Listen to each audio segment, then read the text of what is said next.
Lord, praise you Lord, praise you Jesus, hallelujah. നമ്മൾക്ക് പ്രവചനത്തിലേക്ക് കടക്കാട്ടോ. പ്രവചനം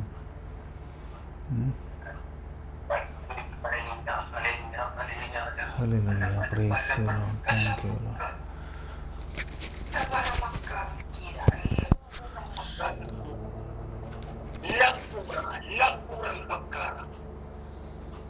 എന്റെ വാത്സല്യവാചനത്തിൽ വെളിപാടിന്റെയും ജ്ഞാനത്തിന്റെയും ഞാൻ നിങ്ങളിൽ ഉണ്ട്. ജ്ഞാനദാനം വഴി അത് നിങ്ങളിലേക്ക് തുറക്കപ്പെട്ടിരിക്കും.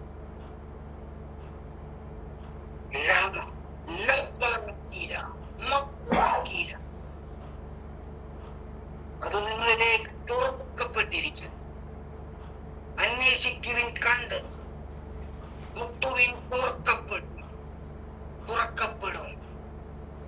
നിങ്ങളുടെ ആന്തരിക ഇന്ദ്രിയങ്ങളെ തുറക്കപ്പെടും. നിങ്ങളുടെ കാതുകളെ തുറക്കപ്പെടും. നിങ്ങളുടെ കണ്ണുകളെ തുറക്കപ്പെടും.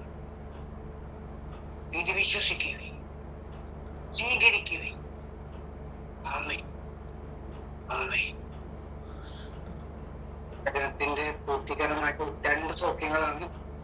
ഒന്ന്, കാലിന് കയ്യിന് മരവിപ്പ്, രക്തമോടാത്ത അവസ്ഥ അല്ലെങ്കിൽ മരവിപ്പ്, അങ്ങനെ കർത്താവ് സൗഖ്യം കൊടുക്കുന്നു. 2, പലവിചാരം കൂടാതെ പ്രാർത്ഥിക്കാം ഉള്ള ഒരു വ്യക്തിക്ക് കർത്താവ് പ്രാർത്ഥിക്കാനായിട്ട് തുറവി കൊടുക്കും.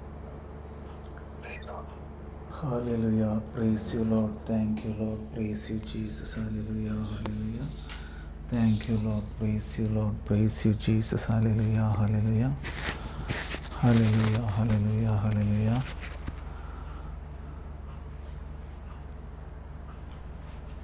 ആമേൻ.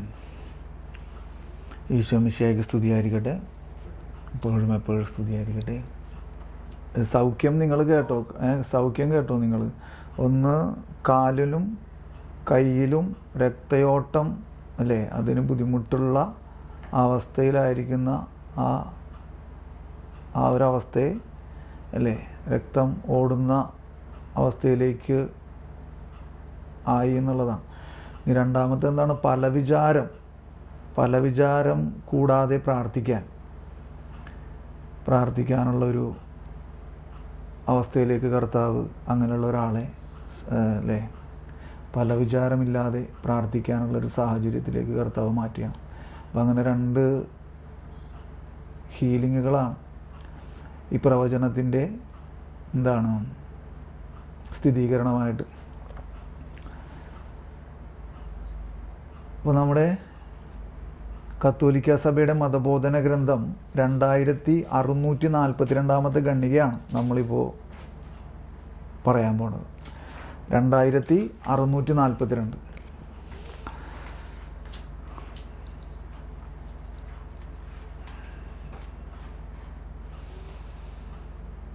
വായിക്കട്ടെ, ഞാൻ വായിക്കാൻ പോണേ. എല്ലാവരും എടുത്തല്ലോ അല്ലേ? സൗണ്ടൊക്കെ ഓക്കെ അല്ലേ? 2642 കേട്ടോ. ഈ സൗണ്ട് ഓക്കെ അല്ലേ? സൗണ്ട് ഓക്കെ അല്ലേ? ഓക്കെ. അപ്പോൾ ഞാനത് വായിക്കണേ. ഉടൻ സംഭവിക്കേണ്ടവയുടെ വെളിപ്പെടുത്തൽ അഥവാ വെളിപാട് സ്വർഗീയ ആരാധനയുടെ ഗാനങ്ങളോടൊപ്പം സാക്ഷികളുടെ, അതായത് ബ്രാക്കറ്റിൽ ഇട്ടിരിക്കുകയാണ്, രക്തസാക്ഷികളുടെ മധ്യസ്ഥത്താലും നിർവഹിക്കപ്പെടുന്നു. അപ്പോൾ ഈ ഖണ്ഡിക, ഈ കത്തോലിക്ക സഭയുടെ മതബോധന ഗ്രന്ഥത്തിൽ ഈ 2642 ഈ ഖണ്ഡിക, ഇത് വെളിപാട് പുസ്തകവുമായിട്ട് അതുമായിട്ട് ബന്ധപ്പെടുത്തിയാണ്, അല്ലെങ്കിൽ അതിനോട് ചേർത്ത് വെച്ചുകൊണ്ടാണ് ഈ ഖണ്ഡിക എഴുതിയിരിക്കുന്നത്. അപ്പോൾ വെളിപാട് പുസ്തകത്തെക്കുറിച്ച് നമുക്ക് ഒന്ന് പറയേണ്ടതുണ്ട്. അപ്പോൾ അത് ഇപ്പോഴല്ല, അതിലോട്ട് വരാം. അപ്പോൾ അതിൻ്റെ 1-2 കാര്യങ്ങൾ മനസ്സിലാക്കേണ്ടതുണ്ട്. അപ്പോൾ ഞാൻ ഒന്നും കൂടി വായിക്കുകയാണ്. ഉടൻ സംഭവിക്കേണ്ടവയുടെ വെളിപ്പെടുത്തൽ ഉണ്ടോ, അഥവാ വെളിപാട് സ്വർഗീയ ആരാധനയുടെ ഗാനങ്ങളോടൊപ്പവും. എന്താണ് സ്വർഗീയ ആരാധനയുടെ ഗാനങ്ങൾ? എന്താണ് സ്വർഗീയ ആരാധനയുടെ ഗാനങ്ങൾ? ഞാൻ ഒന്ന് വായിക്കട്ടെ. സ്വർഗീയ ആരാധനയുടെ ഗാനങ്ങൾ എന്ന് പറഞ്ഞാൽ എന്താ? ഇത് കണ്ടോ, കർത്താവ് നിങ്ങളോട് കൂടെ, അങ്ങേ ആത്മാവോടും കൂടെ. ഹൃദയങ്ങൾ ഉയർത്തുവിൻ, കർത്താവിങ്കിലേക്ക് ഞങ്ങൾ ഉയർത്തിയിരിക്കുന്നു. നമ്മുടെ കർത്താവായ ദൈവത്തിന് നന്ദി പ്രകാശിപ്പിക്കാം. അത് ഉചിതവും ന്യായവും അത്രേ. കർത്താവെ, പരിശുദ്ധനായ പിതാവേ, സർവശക്തനും നിത്യനുമായ ദൈവമേ, ഞങ്ങളുടെ കർത്താവായ ക്രിസ്തു വഴി എങ്ങും എപ്പോഴും അങ്ങേക്ക് ഞങ്ങൾ കൃതജ്ഞത അർപ്പിക്കുന്നത് യഥാർത്ഥത്തിൽ ഉചിതവും ന്യായവും യോഗ്യവും രക്ഷാകരവുമാണല്ലോ. എന്തെന്നാൽ നിർമ്മല മാനസരായി ആഹ്ലാദപൂർവം ആണ്ടുതോറും പെസഹ രഹസ്യങ്ങൾ പ്രതീക്ഷിക്കാൻ അങ്ങേ വിശ്വാസികളെ അങ്ങ് കനിഞ്ഞ് അനുഗ്രഹിച്ചുവല്ലോ. അങ്ങനെ അവർ നവജന്മം പ്രാപിച്ച രഹസ്യങ്ങളിൽ കൂടെ കൂടെ പങ്കുചേർന്ന്, ശ്രദ്ധിക്കണം കേട്ടോ, ഓരോ വാക്കുകളും ശ്രദ്ധിക്കണേ. അങ്ങനെ അവർ നവജന്മം പ്രാപിച്ച രഹസ്യങ്ങളിൽ കൂടെ കൂടെ പങ്കുചേർന്ന് ഭക്ത്യകൃത്യങ്ങളും പരസ്നേഹപ്രവൃത്തികളും കൂടുതൽ തീക്ഷ്ണതയോടെ നിർവഹിച്ചുകൊണ്ട് മക്കളുടെ കൃപാവര പൂർണിമയിലേക്ക് എത്തിച്ചേരുമാറാകട്ടെ എന്നെല്ലാം പറഞ്ഞിട്ട് പിന്നെ പറയുന്നത് എന്താണ്? പരിശുദ്ധൻ പരിശുദ്ധൻ പരിശുദ്ധൻ. ഒരു സെക്കൻഡ്, നിങ്ങൾക്ക് മനസ്സിലായി ഇപ്പോൾ സ്വർഗീയ ആരാധനയുടെ എന്താണ് മനസ്സിലാവുണ്ടോ? സ്വർഗീയ ആരാധനയുടെ ഗാനങ്ങൾ. ഇതിപ്പോൾ ആരാ വന്നേ? റോസാണോ വന്നേ? ഇതിപ്പോൾ ആരാ വന്നേക്കണേ?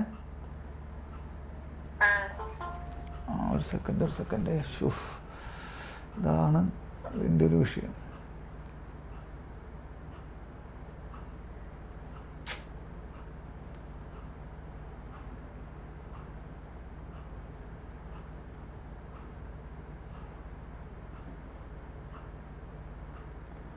അനീഷിൻ്റെ ഓഡിയോ ഓഫ് ചെയ്തടാ.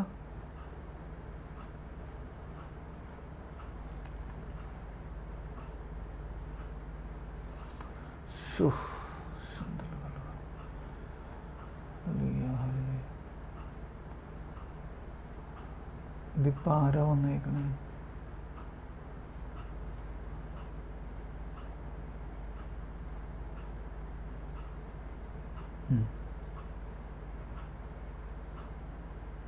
രണ്ടായിരത്തി 642 ഖണ്ഡികയാണ് കേട്ടോ ഇപ്പോൾ വന്നവർക്ക്. വീണ്ടും ഞാൻ പറയാണ്, 2642 ഖണ്ഡിക കേട്ടോ. 2642 ഖണ്ഡിക കേട്ടോ. ഞാൻ ഇപ്പം ഇതിൻ്റെ ഇടയിൽ വന്നിട്ട് അഡ്മിറ്റായപ്പോൾ കേൾക്കാൻ പറ്റുന്നുണ്ടോ? ഇപ്പോൾ റോസിന് കേൾക്കാമോ? നിനക്ക് കേൾക്കാമോ? അപ്പോൾ 2642 ഖണ്ഡികയാണ് പറയണേ.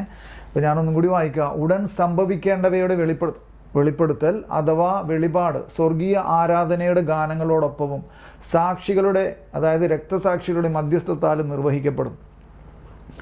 അപ്പോൾ സ്വർഗീയ ആരാധനയുടെ ഗാനങ്ങളോടൊപ്പം. അപ്പോൾ നമുക്കിപ്പോൾ അത് മനസ്സിലായല്ലോ എന്താണ് സ്വർഗീയ ആരാധനയുടെ ഗാനങ്ങൾ? പരിശുദ്ധൻ പരിശുദ്ധൻ പരിശുദ്ധൻ അല്ലേ? എന്താണ് പിന്നെ? സ്വർഗവും ഭൂമിയും അങ്ങേ മഹിമയാൽ നിറഞ്ഞിരിക്കുന്നു. ഉന്നതങ്ങളിൽ ഓശാന. കർത്താവിൻ്റെ തിരുനാമത്തിൽ വരുന്നവൻ അനുഗ്രഹീതൻ. ഉന്നതങ്ങളിൽ ഹോസാന. അപ്പം അതാണ് സ്വർഗീയ ആരാധനയുടെ ഗാനങ്ങളോടൊപ്പം. അപ്പം സ്വർഗത്തെ കണ്ടുകൊണ്ടാണ് അല്ലേ, സ്വർഗത്തിൽ നടക്കുന്ന കാര്യത്തെയാണ് വെളിപാട് പുസ്തകത്തിൽ പ്രതിപാദിച്ചിരിക്കുന്നത് മെയിനായിട്ട്. പിന്നെ യേശുവിൻ്റെ രണ്ടാം വരവ്, മനസ്സിലായി? പിന്നെ പുതിയ ആകാശവും പുതിയ ഭൂമിയും. അപ്പോൾ ഇതൊക്കെയാണ് വെളിപാട് പുസ്തകത്തിൻ്റെ അല്ലേ അതിൽ ചിത്രീകരിച്ചിരിക്കുന്നത്. അപ്പോൾ ഞാനൊന്നും കൂടി അത് വായിക്കുകയാണ്. ഉടൻ സംഭവിക്കേണ്ടവയുടെ വെളിപ്പെടുത്തൽ അഥവാ വെളിപാട് സ്വർഗീയ ആരാധനയുടെ ഗാനങ്ങളോടൊപ്പവും സാക്ഷികളുടെ, അതായത് രക്തസാക്ഷികളുടെ മധ്യസ്ഥത്താലും നിർവഹിക്കപ്പെടുന്നു.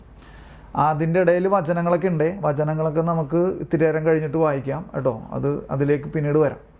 പ്രവാചകന്മാരും വിശുദ്ധരും യേശുവിന് സാക്ഷ്യം വഹിച്ചതിനാൽ ഈ ഭൂമുഖത്ത് വധിക്കപ്പെട്ട എല്ലാവരും മഹാദുരിതത്തിലൂടെ കടന്ന് നമുക്ക് മുൻപേ ദൈവരാജ്യത്തിലേക്ക് പ്രവേശിച്ചവരും സിംഹാസനത്തിലിരിക്കുന്നവൻ്റെയും കുഞ്ഞാടിൻ്റെയും സ്തുതിയും മഹത്വവും പ്രകീർത്തിക്കും.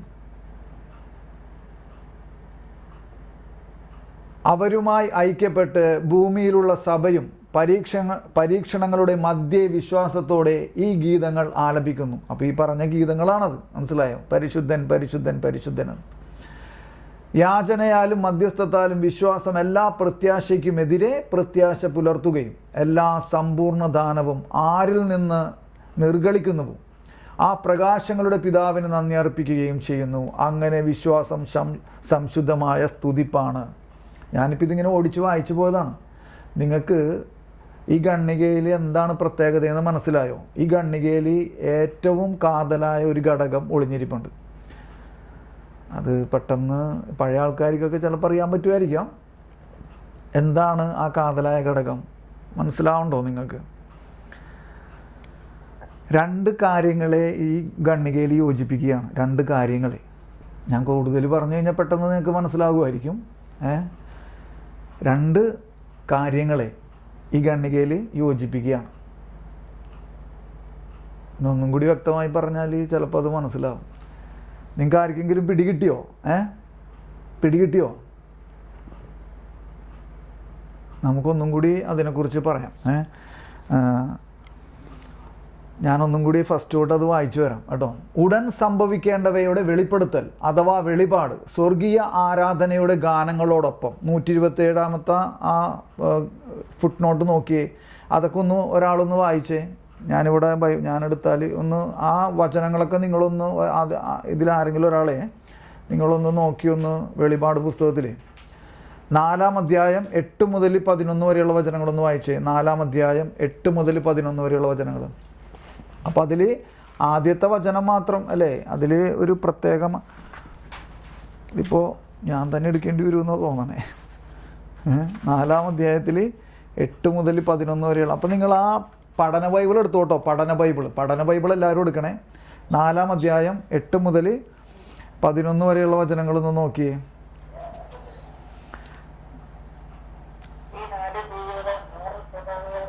കണ്ടോ? ഈ 4 ജീവികളും 6 ചിറകുകൾ വീതമുള്ള ചുറ്റും നിറയെ ഉള്ള കണ്ണുകൾ എന്നൊക്കെ പറഞ്ഞു കഴിഞ്ഞിട്ട് പിന്നെ അത് കഴിഞ്ഞിട്ട് 9-ാമത്തെ വചനം ആ ജീവികൾ എന്നും എന്നേക്കും ജീവിക്കുന്നവനായ സിംഹാസനത്തിന് മഹത്വവും ബഹുമാനവും കൃതജ്ഞതയും നൽകിയപ്പോഴെല്ലാം ആ 24 ശ്രേഷ്ഠന്മാർ സിംഹാസനത്തിന് മുമ്പിൽ നിന്ന് വീണ് എന്നും എന്നേക്കും ജീവിക്കുന്നവനെ സാഷ്ടാംഗം പ്രണമിക്കുകയും തങ്ങളുടെ കിരീടങ്ങൾ സിംഹാസനത്തിന് മുമ്പിൽ വയ്ക്കുകയും ഇങ്ങനെ പറയുകയും ചെയ്തു: ഞങ്ങളുടെ ദൈവവും കർത്താവുമായ അങ്ങ് മഹത്വവും ബഹുമാനവും ശക്തിയും സ്വീകരിക്കാൻ അർഹനാണ്. എന്തെന്നാൽ അങ്ങ് സർവവും സൃഷ്ടിച്ചു, അങ്ങയുടെ ഹിതത്താൽ അവ ഉണ്ടാകി സൃഷ്ടിക്കപ്പെടുകയും ചെയ്തു. അപ്പം ഇവിടെ ആരാണ്? ഓഡിയോ കേട്ടോ. അപ്പോൾ അത് കഴിഞ്ഞിട്ട് പിന്നെന്താണ്? 5-ാം അധ്യായം 9 മുതൽ 14 വരെയുള്ളത് വായിച്ചേ. 5-ാം അധ്യായം 9 മുതൽ 14 വരെയുള്ള വചനങ്ങൾ വായിച്ചേ.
ഓക്കെ, അപ്പോൾ ഇതെല്ലാം ആ സ്വർഗത്തിൽ നടക്കുന്ന ആ ആരാധനയെക്കുറിച്ചാണ് ഇപ്പോൾ പറയണത് കേട്ടോ.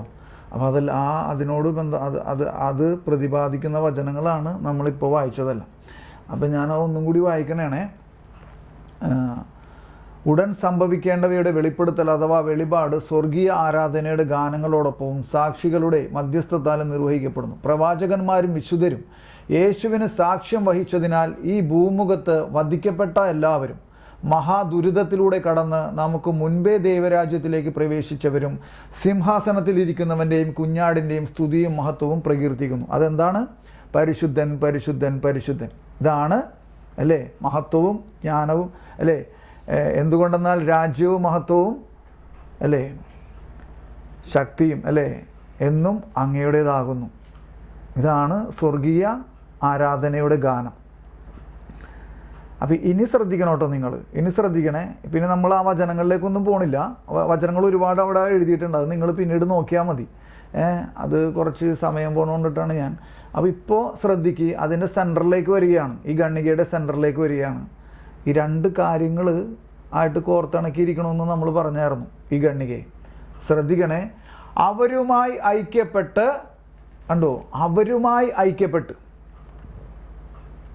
ആരുമായിട്ട് ഐക്യപ്പെട്ട്? മനസ്സിലായോ?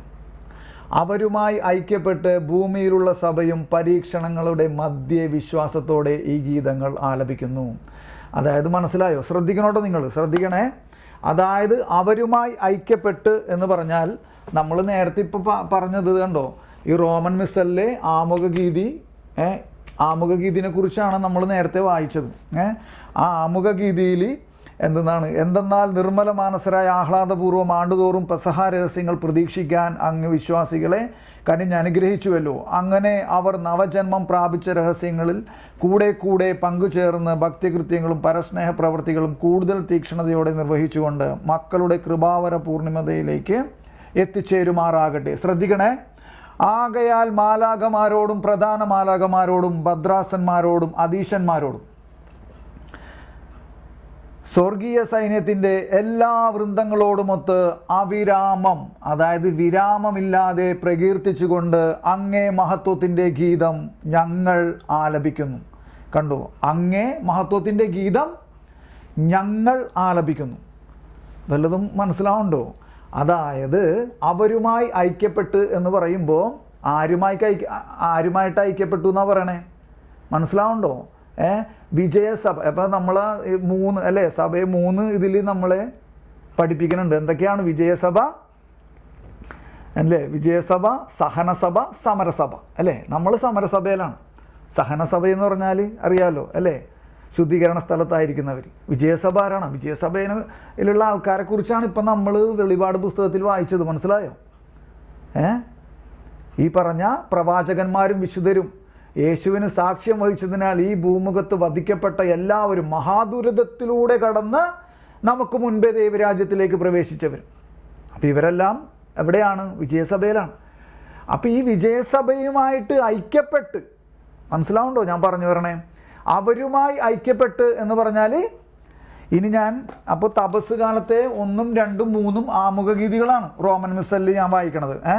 ആദ്യത്തെയാണ് നേരത്തെ വായിച്ചത്, ഇപ്പം രണ്ടാമത്തെ ഞാൻ വായിക്കട്ടെ. അപ്പം അതിൻ്റെ നമ്മൾ ആമുഖഗീതിനെ കുറിച്ചൊക്കെ പറഞ്ഞപ്പോൾ കേട്ടവർക്കൊക്കെ അറിയാം. അതിൻ്റെ അല്ലേ, കർത്താവ് നിങ്ങളോടുകൂടെ അങ്ങേ ആത്മാവോടുകൂടെ എന്നൊക്കെ പറഞ്ഞിട്ടാണ് തുടങ്ങണേ.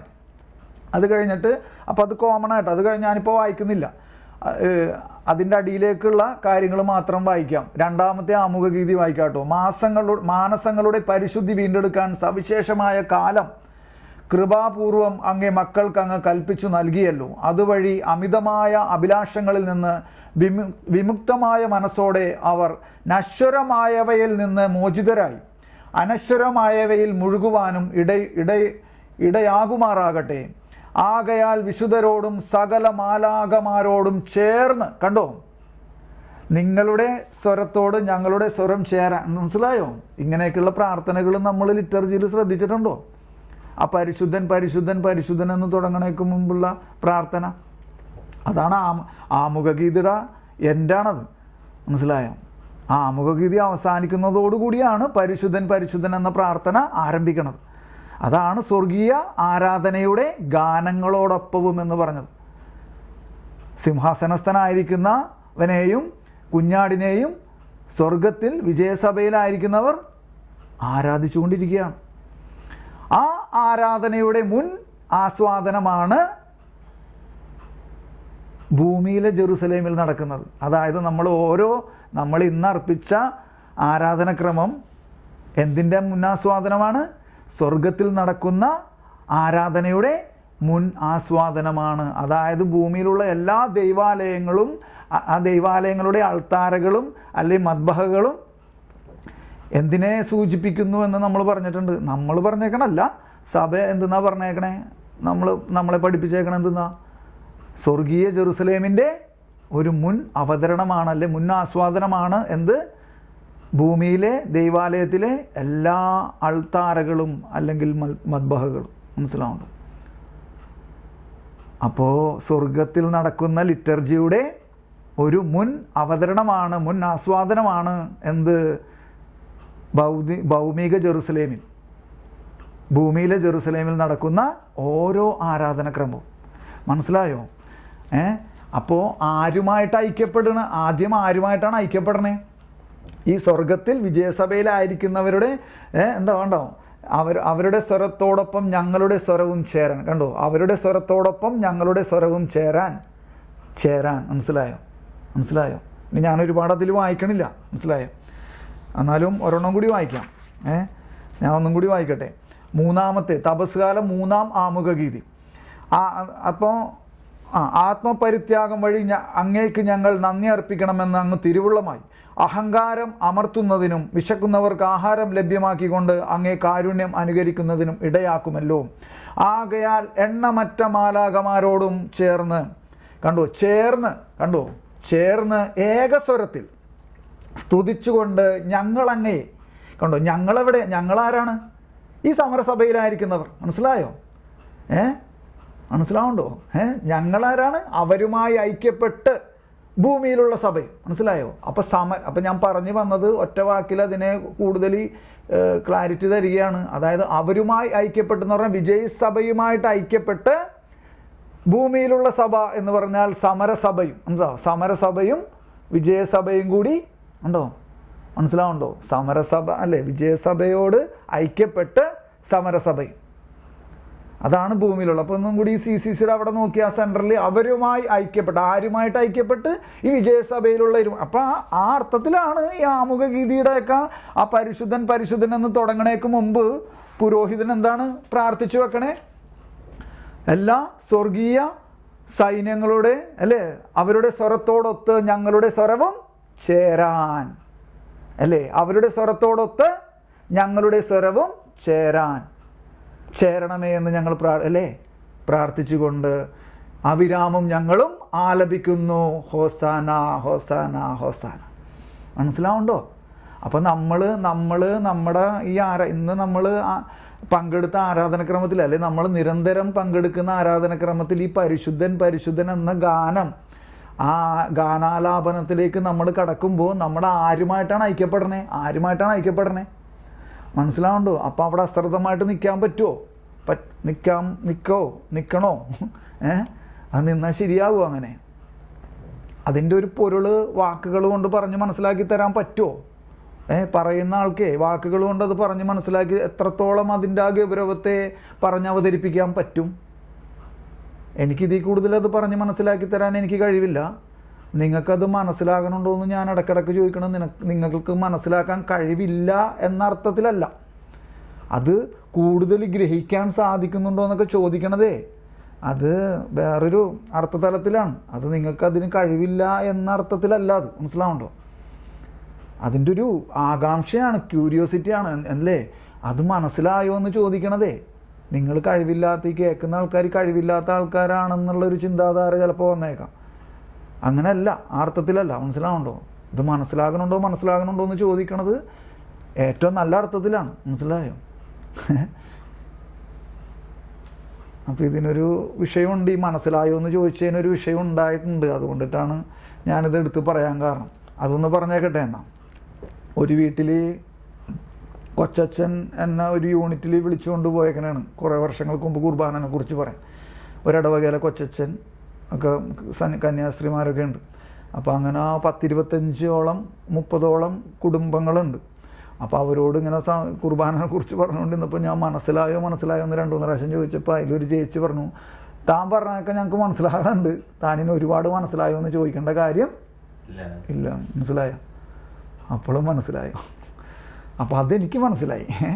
അപ്പോൾ അതുകൊണ്ട് പിന്നെ അത് പേടിയാണ് നമുക്ക് അങ്ങനെ പക്ഷെ നമ്മൾ മനസ്സിലായോ എന്ന് ചോദിക്കണം നല്ല അർത്ഥത്തിലാണ്. അല്ലാതെ നമ്മളെ കേൾക്കുന്നവർ ഒരു കഴിവില്ലാത്ത ആൾക്കാരാണെന്ന് ചിത്രീകരിച്ചു കൊണ്ടല്ല നമ്മൾ മനസ്സിലായോ എന്ന് ചോദിക്കണം. അത് ദൈവിക രഹസ്യമാണ്. അതുകൊണ്ടാണ് മനസ്സിലായോ എന്ന് ചോദിക്കേണ്ടി അല്ലേ അങ്ങനെ ഒരു അർത്ഥം വരുന്നത്. ദൈവത്തിൻ്റെ രഹസ്യത്തെയും ദൈവിക രഹസ്യങ്ങളെയും നമുക്ക് അങ്ങനെ മനസ്സിലാക്കാൻ പറ്റും എത്രത്തോളം. അപ്പം ഞാൻ പറഞ്ഞത് ഇതായോ, അവരുമായി ഐക്യപ്പെട്ട് ഭൂമിയിലുള്ള സഭയും സമരസഭയും ഞങ്ങളുടെ സ്വരവും ചേരാൻ അല്ലേ, അവരുടെ സ്വരത്തോടൊപ്പം ഞങ്ങളുടെ സ്വരവും ചേരാൻ. ഈ വാക്കുകൾക്ക് പ്രാർത്ഥിക്കുമ്പോഴേ നമ്മൾ ആലോചിക്കണം, നമ്മുടെ ഹൃദയത്തിൽ എന്ത് വരണം? വിജയസഭയുമായി അല്ലെങ്കിൽ സ്വർഗത്തിൽ നടക്കുന്ന ലിറ്റർജിയുമായിട്ടാണ് നമ്മൾ പങ്കുകാരാകണമെന്നുള്ളൊരു അവബോധം, ഒരു ഉറച്ച ബോധ്യം നമുക്കുണ്ടോ? അങ്ങനെ ഉണ്ടെങ്കിൽ ബലിയർപ്പണം നമുക്ക് നോക്കി നിൽക്കാൻ പറ്റില്ല, നോക്കി നിൽക്കുന്നവരാകില്ല, കാണാൻ പോകുന്നവരാവില്ല. മനസ്സിലാവുന്നുണ്ടോ? എന്നോട് ക്ഷമിക്കണേ, ഈ മനസ്സിലാവുന്നുണ്ടോ എന്ന് ചോദിക്കണേ, അതൊരു ശീലമായി പോയി. അപ്പോൾ അവരുമായി ഐക്യപ്പെട്ട് ഭൂമിയിലുള്ള സഭയും. അപ്പം ഞാൻ ആ സെൻറ്റൻസിനെ 5 ആക്കി തിരിക്കാൻ പോണേണ്, 5 ഭാഗങ്ങളാക്കാൻ പോണേ. ശ്രദ്ധിക്കണം കേട്ടോ, അവിടെ നോക്കിയിരിക്കുക. ഇപ്പം എന്നെ നോക്കണ്ട, ആ നമ്മളിപ്പോൾ വായിക്കുന്ന CCC ആ വാക്കുകളിൽ നോക്കിയിരിക്കുക. അവരുമായി ഐക്യപ്പെട്ട് കണ്ടോ, ഒരു ഭാഗം അല്ലേ, ഒന്നാമത്തെ കാര്യം ഭൂമിയിലുള്ള സഭയും. അപ്പോൾ അവരുമായി ഐക്യപ്പെട്ടെന്ന് പറയുമ്പോൾ വിജയസഭ, രണ്ടാമത്തേത് എന്താണ്? ഭൂമിയിലുള്ള സഭയും. അപ്പോൾ ഭൂമിയിലുള്ള സഭ എന്ന് പറയുമ്പോൾ എന്താണ്? സമരസഭ. മനസ്സിലായോ? അപ്പോൾ അവരുമായി ഐക്യപ്പെട്ട് ഭൂമിയിലുള്ള സഭ എന്ന് പറയുമ്പോൾ 2 കാര്യങ്ങളായി. ഇനി മൂന്നാമത്തെ കാര്യം എന്താണ്? പരീക്ഷണങ്ങളുടെ മധ്യേ വിശ്വാസത്തോടെ. ശ്രദ്ധിക്കണേ, പരീക്ഷണങ്ങളുടെ മധ്യേ വിശ്വാസത്തോടെ. ആരാണത്? പരീക്ഷണങ്ങളുടെ മധ്യേ വിശ്വാസത്തോടെ ആരാണ് പ്രാർത്ഥിക്കണേ? ഈ ഗാനം ആലപിക്കുന്നു, ഈ സ്തുതിഗീതം ആലപിക്കുന്ന ആരാണ്? ഭൂമിയിലുള്ള സഭ, ഈ സമരസഭ, നമ്മൾ ഓരോരുത്തരും അടങ്ങുന്ന ഈ തീർത്ഥാടക സഭ. മനസ്സിലാവുണ്ടോ?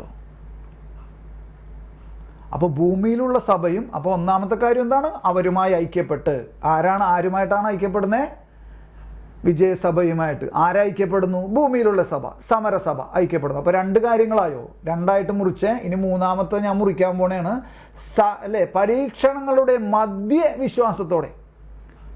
നമ്മുടെ ജീവിതത്തിലെ ഈ പരീക്ഷണങ്ങളുടെ മധ്യം നമ്മൾ ഈ ലോകത്തിലാണ് ജീവിക്കണേ. സമരസഭയിലുള്ളവർ മനസ്സിലാവുണ്ടോ? സമരസഭയിലായിരിക്കണം നമ്മൾ, ഈ ലോകത്തിലാണ് ജീവിക്കണേ. മനസ്സിലായോ?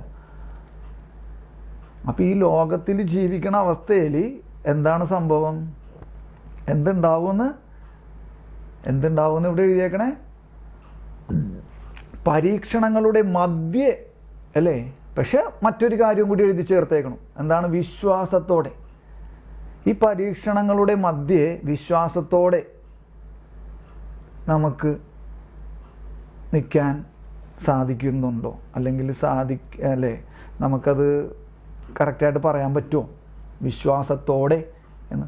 പരീക്ഷണങ്ങളുടെ മധ്യേ എന്നുള്ളത് പ്രത്യേകിച്ച് എടുത്ത് പറയേണ്ട കാര്യമില്ല സമരസഭയിലുള്ളവർക്ക്, അല്ലേ? ഓൾറെഡി അങ്ങനെയാണ്. പക്ഷെ വിശ്വാസത്തോടെ. മനസ്സിലായോ? അപ്പം ഇതൊക്കെ വളരെ ശ്രദ്ധിക്കേണ്ടതും പ്രാധാന്യം അറിയിക്കുന്നതുമായ വാക്കുകളാണ്. മനസ്സിലായി? അപ്പം ഞാൻ 5 കാര്യങ്ങളായിട്ട് അതിനെ മുറിക്കാൻ പോകണമെന്ന് പറഞ്ഞു. ഇപ്പം എത്ര കാര്യങ്ങളായി ആ സെൻറ്റൻസ്? അവരുമായി ഐക്യപ്പെട്ടു, ഒന്നാമത്തെ കാര്യം. രണ്ടാമത്തെ കാര്യം ഭൂമിയിലുള്ള സഭ. മൂന്നാമത്തെ കാര്യം എന്താണ്? പരീക്ഷണങ്ങളുടെ മധ്യ വിശ്വാസത്തോടെ. മൂന്നാമത്തെ കാര്യം. നാലാമത്തെ കാര്യം എന്താണ്? ഇല്ല, മൂന്നാമത്തെ കാര്യം പരീക്ഷണങ്ങളുടെ മധ്യേ. നാലാമത്തതാണ് വിശ്വാസത്തോടെ. 5-ാമത്തെ കാര്യം എന്താണ്? ഈ സ്തുതിഗീതങ്ങൾ ആലപിക്കുന്നു. ഏത് സ്തുതിഗീതങ്ങൾ? പരിശുദ്ധൻ പരിശുദ്ധൻ പരിശുദ്ധൻ, അല്ലേ? സ്വർഗവും ഭൂമിയും അങ്ങേ മഹിമയാൽ നിറഞ്ഞിരിക്കുന്നു. ഉന്നതങ്ങളിൽ ഓശാന, കർത്താവിൻ്റെ തിരുനാമത്തിൽ വരുന്നവൻ അനുഗ്രഹീതൻ. ഉന്നതങ്ങളിൽ ഓശാന. അപ്പം ഇതാണ് ഈ സ്തുതിഗീതം. മനസ്സിലായോ? അപ്പോൾ ഈ ഗാനങ്ങളിലേക്കെല്ലാം നമ്മൾ ലിറ്റർജിയിൽ പങ്കെടുത്തുകൊണ്ടിരിക്കുമ്പോൾ അതിലേക്ക് നമ്മൾ കടക്കുമ്പോൾ ആ ലിറ്റർജിയുടെ ആരാധന ഭാഗങ്ങളിലേക്കെല്ലാം നമ്മൾ കടക്കുമ്പോൾ ഇതെല്ലാം നമ്മുടെ ഉള്ളിലുണ്ടാവണം. നമ്മൾ ആരുമായിട്ട് ഐക്യപ്പെട്ടിട്ടാണ് നമ്മൾ ഈ സ്തുതിഗീതം ആലപിക്കണമെന്നുള്ളത്. വിജയസഭയുമായിട്ട് കോർത്തിണങ്ങിയിട്ടാണ്, അല്ലെങ്കിൽ അവരുമായി ഐക്യപ്പെട്ടിട്ടാണ് നമ്മൾ എന്ത് ചെയ്യണേ? നമ്മളും ഈ ദൈവാലയത്തിൽ നിന്നുകൊണ്ട് ഈ ഭൗമിക ജെറുസലേമിലെ ലിറ്റർജിയിൽ പങ്കുകൊള്ളുന്നതെന്ന് നമ്മൾക്ക് ഉറച്ചൊരു ബോധ്യം ഉണ്ടാവണം. ഇങ്ങനെ വരുമ്പോൾ വിശുദ്ധ കുർബാന കുറച്ചും കൂടി, പിന്നെ എന്നെ സംബന്ധിച്ച് ഇന്നത്തെ വിശുദ്ധ കുർബാന ശരിക്ക് ആദ്യം മുതൽ അവസാനം വരെ, ആദ്യം മുതൽ അതായത് സമാപന ആമുഖ ശുശ്രൂഷ മുതൽ സമാപന ശുശ്രൂഷ വരെ പലയിടത്തും ഞാനിങ്ങനെ എൻ്റെ കണ്ണ് നിറയണമായിരുന്നു. മനസ്സിലായോ? പലയിടത്തും കണ്ണ് നിറയണമായിരുന്നു. അതായത് ചില സ്ഥലത്തൊക്കെ സുവിശേഷമൊക്കെ വായിക്കണ സമയത്തൊക്കെ ശരിക്ക് ഞാൻ ഒറ്റക്കായിരുന്നെങ്കിൽ എന്ന് ചിന്തിച്ചു പോയി. ഒറ്റക്കായിരുന്നെങ്കിൽ ദൈവാലയത്തിൽ ഞാനും ബലിയർപ്പകനും മാത്രമായിരുന്നെങ്കിലോ എന്ന് ചിന്തിച്ചു പോയി. അത്രയും കരച്ചിൽ വന്നു എനിക്ക്. പക്ഷെ കരയാനായിട്ട് എൻ്റെ അടുത്ത ആൾക്കാർ നിൽക്കണോണ്ട് നമുക്കത് അത്ര ഒരു ഇതായിട്ട് അത് ചെയ്യാൻ പറ്റണല്ലോ. മനസ്സിലായോ? ഞാനും ബലിയർപ്പകനും മാത്രമായിരുന്നെങ്കിലോ എന്ന് ഞാൻ ചിന്തിച്ചു പോണേ. മനസ്സിലായി? അത്രയും ഒരു ഹൃദയത്തിലെ ഇങ്ങനെ ഒരു നമുക്കൊരു എന്താണ് എനിക്ക് വാക്കുകൊണ്ട് പറയാൻ അറിയണില്ല. അതിൽ ഒരു കാര്യം അതൊക്കെ അവിടെ നിൽക്കട്ടെ. അപ്പം അതിൽ സ്പർശിച്ചു എന്നൊക്കെ പറയുന്ന കാര്യങ്ങൾ ഞാൻ ഇപ്പോൾ പറയുന്നില്ല. അപ്പം അങ്ങനെ ഒരവസ്ഥയിലാണ് ഇന്നത്തെ ബലിയർപ്പണം മുഴുവൻ കടന്നു പോയെന്ന് ഞാനിങ്ങനെ ആലോചിക്കണേണ്. അപ്പം അവരുമായി ഐക്യപ്പെട്ട് ഭൂമിയിലുള്ള സഭയും പരീക്ഷണങ്ങളുടെ മധ്യേ വിശ്വാസത്തോടെ ഈ ഗീതങ്ങൾ ആലപിക്കുന്നു. അപ്പം നമ്മളും ഈ ഗീതങ്ങളൊക്കെ ഇത്ര നാളായിട്ട് ആലപിക്കുന്നുണ്ട്. വിജയസഭയുമായിട്ട് നമ്മൾ കോർത്ത് അല്ലേ, നമ്മൾ പങ്കുചേർന്നുകൊണ്ട് അവരുമായി ഐക്യപ്പെട്ട് ഈ സ്തുതിഗീതങ്ങൾ ആലപിക്കുന്നുണ്ട്. വിശ്വാസത്തോടെയാണോ? പരീക്ഷണങ്ങളുടെ മധ്യയാണ്, അതിൽ വലിയ തർക്കമില്ല. പക്ഷെ വിശ്വാസത്തോടെയാണ്. മനസ്സിലാവുണ്ടോ? വിശ്വാസത്തോടെ ഈ സ്തുതിഗീതങ്ങൾ ആലപിക്കും. യാചനയാലും മധ്യസ്ഥത്താലും വിശ്വാസം എല്ലാ പ്രത്യാശയ്ക്കുമെതിരെ പ്രത്യാശ പുലർത്തുകയും, മനസ്സിലായോ? എല്ലാ പ്രത്യാശയ്ക്കുമെതിരെ പ്രത്യാശ പുലർത്തുകയും എല്ലാ സമ്പൂർണ്ണ ദാനവും ആരിൽ നിന്ന് നിർഗളിക്കുന്നുവോ ആ പ്രകാശങ്ങളുടെ പിതാവിന് നന്ദി അർപ്പിക്കുകയും ചെയ്യുന്നു. എന്നിട്ട് യാക്കോബ് 1:17 അവിടെ എഴുതിയിട്ടുണ്ട്. ഇല്ല സോറി ഇല്ല, യാക്കോബ് 1:17 ഒക്കെ അവിടെ എഴുതിയിട്ടുണ്ട്. 130 അങ്ങനെ അത് കഴിഞ്ഞിട്ട് പറയാണ്, അങ്ങനെ വിശ്വാസം സംശുദ്ധമായ സ്തുതിപ്പാണ്. കണ്ടോ? അങ്ങനെ വിശ്വാസം എന്നത് സംശുദ്ധമായ സ്തുതിപ്പാണ്. അപ്പം ഇതിൻ്റെ സൈഡിലെ ഗണ്ണിക 1137. 1137 നമുക്ക് പോകാം. അതൊന്നെടുത്ത് 1137.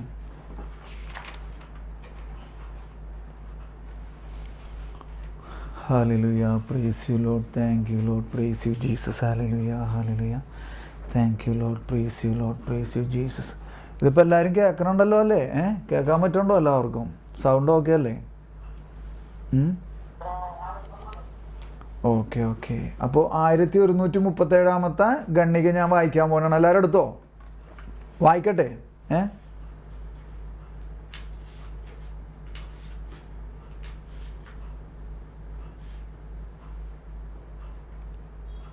വായിക്കാൻ പോണേ. സ്വർഗീയ ആരാധന ആഘോഷിക്കുന്നവർ. കണ്ടോ? സ്വർഗീയ ആരാധന ആഘോഷിക്കുന്നവർ. വിശുദ്ധ യോഹന്നാൻ എഴുതിയതും സഭയുടെ ആരാധനക്രമത്തിൽ വായിക്കപ്പെടുന്നതുമായ വെളിപാട് പുസ്തകം നമുക്ക് ആദ്യം വെളിപ്പെടുത്തുന്നു. എന്തെന്നാ വെളിപ്പെടുത്തുന്നത്? സ്വർഗത്തിലൊരു സിംഹാസനം. അങ്ങനെ പറഞ്ഞിട്ടാണ് ഈ വെളിപാട് പുസ്തകം തുടങ്ങുന്നത് തന്നെ. എന്തെന്നാണ്? സ്വർഗത്തിൽ ഒരു സിംഹാസനം, സിംഹാസനത്തിലിരിക്കുന്നവൻ കർത്താവായ ദൈവം, എന്നിട്ട് അത് വധിക്കപ്പെട്ടതുപോലെ നിൽക്കുന്ന കുഞ്ഞാട്. കണ്ടോ? വധിക്കപ്പെട്ടതുപോലെ നിൽക്കുന്ന. ഇതിൻ്റെ അർത്ഥം നിങ്ങൾക്കറിയോ? വെളിപാട് 5:6 വായിച്ചേ. വെളിപാട് 5-ാം അധ്യായം 6-ാമത്തെ വചനം എന്താണ് പറഞ്ഞിരിക്കണേ? 5-ാമത്തെ വചനം, അപ്പോൾ സിംഹാസനത്തിൻ്റെയും 4 ജീവികളുടെയും നടുവിൽ, ശ്രേഷ്ഠന്മാരുടെ നടുവിൽ കൊല്ലപ്പെട്ട പോലെ നിൽക്കുന്ന ഒരു കുഞ്ഞാടിനെ ഞാൻ കണ്ടു. ആര് കണ്ടു? യോഹന്നാൻ കാണുകയാണ്. അപ്പം അതെന്താണ്? കൊല്ലപ്പെട്ട കുഞ്ഞാട്. അതെന്താണ്? കൊല്ലപ്പെട്ടു, പക്ഷേ അത് നിൽക്കുന്നു. കൊല്ലപ്പെട്ടത് നിൽക്കുന്നു. മനസ്സിലാവുണ്ടോ? കൊല്ലപ്പെട്ടത് എന്നാൽ നിൽക്കുന്നു. അത് ക്രിസ്തു. ആരാണ്? കുഞ്ഞാട് ക്രിസ്തുവാണ് അല്ലേ? ഉദ്ധിതനായ ക്രിസ്തുവിൻ്റെ പ്രതീകമാണത്. ഉദ്ധിതനായ ക്രിസ്തുവിൻ്റെ പ്രതീകമാണ്. വധിക്കപ്പെട്ടതുപോലെ നിൽക്കുന്ന കുഞ്ഞാടിനെ ഞാൻ കണ്ടു എന്ന് പറഞ്ഞാൽ വധിക്കപ്പെട്ടത് അല്ലേ? അവൻ്റെ പീഡാനുഭവം, കുരിശുമരണം, ഉദ്ധാനം. മനസ്സിലായി? പീഡാനുഭവം, കുരിശുമരണം, ഉദ്ധാനം എന്നിവ അല്ലെങ്കിൽ അല്ലെ അതിനെ അനുസ്മരിപ്പിക്കുന്ന ഒരു കാര്യമാണ് അവിടെ എഴുതി വച്ചിരിക്കുന്നത്. വെളിപാട് 5:6. മനസ്സിലായോ? വധിക്കപ്പെട്ടു എന്നാൽ നിൽക്കുന്നത് പോലെ. മനസ്സിലാവുന്നുണ്ടോ? അപ്പം ഇതെല്ലാം മനസ്സിലാക്കണം. അപ്പോൾ ഞാൻ CCCയിൽ ഇത് വായിക്കണോ? അതൊന്നും കൂടി വായിക്കണേ. കർത്താവായ ദൈവം എന്നിട്ട് അത് വധിക്കപ്പെട്ടതുപോലെ നിൽക്കുന്ന കുഞ്ഞാട്, ക്രൂശിക്കപ്പെടുകയും ഉദ്ധിതനാവുകയും ചെയ്ത ക്രിസ്തു. കണ്ടു, ഇവിടെ തന്നെ അത് എഴുതിയിട്ടുണ്ട്. ക്രൂശിക്കപ്പെടുകയും ഉദ്ധിതനാവുകയും ചെയ്ത ക്രിസ്തു. ഈ വധിക്കപ്പെട്ടതുപോലെ നിൽക്കുന്ന കുഞ്ഞാട് ആരാണ്? ക്രൂശിതനാവുകയും ഉദ്ധിതനാവുകയും ചെയ്ത കുഞ്ഞാടിന്റെ പ്രതീകമാണ്.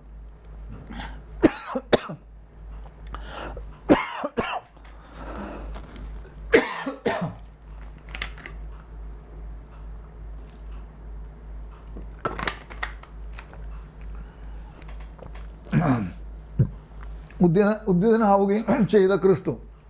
ശ്രദ്ധിക്കണോട്ടോ, അടുത്ത വാക്ക് ശ്രദ്ധിക്കണേ. യഥാർത്ഥ വിശുദ്ധ സ്ഥലം. അതാ എവിടെയാണത്? ഏതാണ്? എവിടെയാണെന്നൊക്കെ ചോദിക്കുമ്പോൾ പെട്ടെന്ന് മനസ്സിലാവും അതെന്താണെന്നൊക്കെ. അല്ലേ, യഥാർത്ഥ വിശുദ്ധ സ്ഥലം എന്താണ്? സ്വർഗീയ ജെറുസലേം. യഥാർത്ഥ വിശുദ്ധ സ്ഥലത്തെ ഏക പ്രധാന പുരോഹിതൻ അതാരാണ്? ക്രിസ്തു. ഏക പ്രധാന പുരോഹിതൻ. ശ്രദ്ധിക്കണേ, സമർപ്പിക്കുകയും സമർപ്പിക്കപ്പെടുകയും. ആരാണ് നമുക്കിത് സമർപ്പിച്ചത്? ക്രിസ്തുവാണ് അല്ലേ? സമർപ്പിക്കപ്പെട്ടതോ ക്രിസ്തു തന്നെയാണ്. ബലി അർപ്പകനും ബലി അർപ്പണ വസ്തുവും ഒരാൾ തന്നെ. CCC 1410. അതിപ്പോൾ എടുക്കണ്ട, നമ്മൾ പോകും, അതിലോട്ട് പോകും. എന്താണ് നമ്മളിപ്പോൾ പറഞ്ഞേ? സമർപ്പിക്കുകയും സമർപ്പിക്കപ്പെടുകയും ചെയ്യുന്ന, നൽകുകയും നൽകപ്പെടുകയും ചെയ്യുന്ന ഒരേ വ്യക്തി. നിങ്ങൾക്ക് ഒറ്റവാക്കിലൂടെ ഞാനാണ് നേരത്തെ പറഞ്ഞത്. എന്താണ് ഒറ്റവാക്കിലൂടെ? ബലി അർപ്പകനും ബലി അർപ്പണ വസ്തുവും ഒരാൾ തന്നെ. ബലി അർപ്പിച്ചതാരാണ്? ക്രിസ്തുവാണ്. ബലി അർപ്പണ വസ്തു ആരായിരുന്നു? ബലി അർപ്പിച്ചതാരാണ്? ബലി അർപ്പിക്കണതാരാ? ക്രിസ്തുവാണ്. ഇനി അതിലെ അർപ്പണ വസ്തു ആരാണ്? മനസ്സിലാവുണ്ടോ? അർപ്പണ വസ്തുവും അർപ്പകനും അർപ്പണ വസ്തുവും ഒരാൾ തന്നെ. മനസ്സിലാവുണ്ടോ? സമർപ്പിക്കുകയും സമർപ്പിക്കപ്പെടുകയും നൽകുകയും. നൽകിയതാരാണ്? ഈശോയാണ്. പക്ഷെ നൽകപ്പെട്ടതോ അതും ക്രിസ്തു തന്നെയാണ്. മനസ്സിലാവുണ്ടോ? സമർപ്പിക്കുകയും സമർപ്പിക്കപ്പെടുകയും ചെയ്യുന്ന, നൽകുകയും നൽകപ്പെടുകയും ചെയ്യുന്ന ഒരേ വ്യക്തി അത് ക്രിസ്തുവാണ്. ഈ ഏക പ്രധാന പുരോഹിതൻ. എവിടെയാണത്?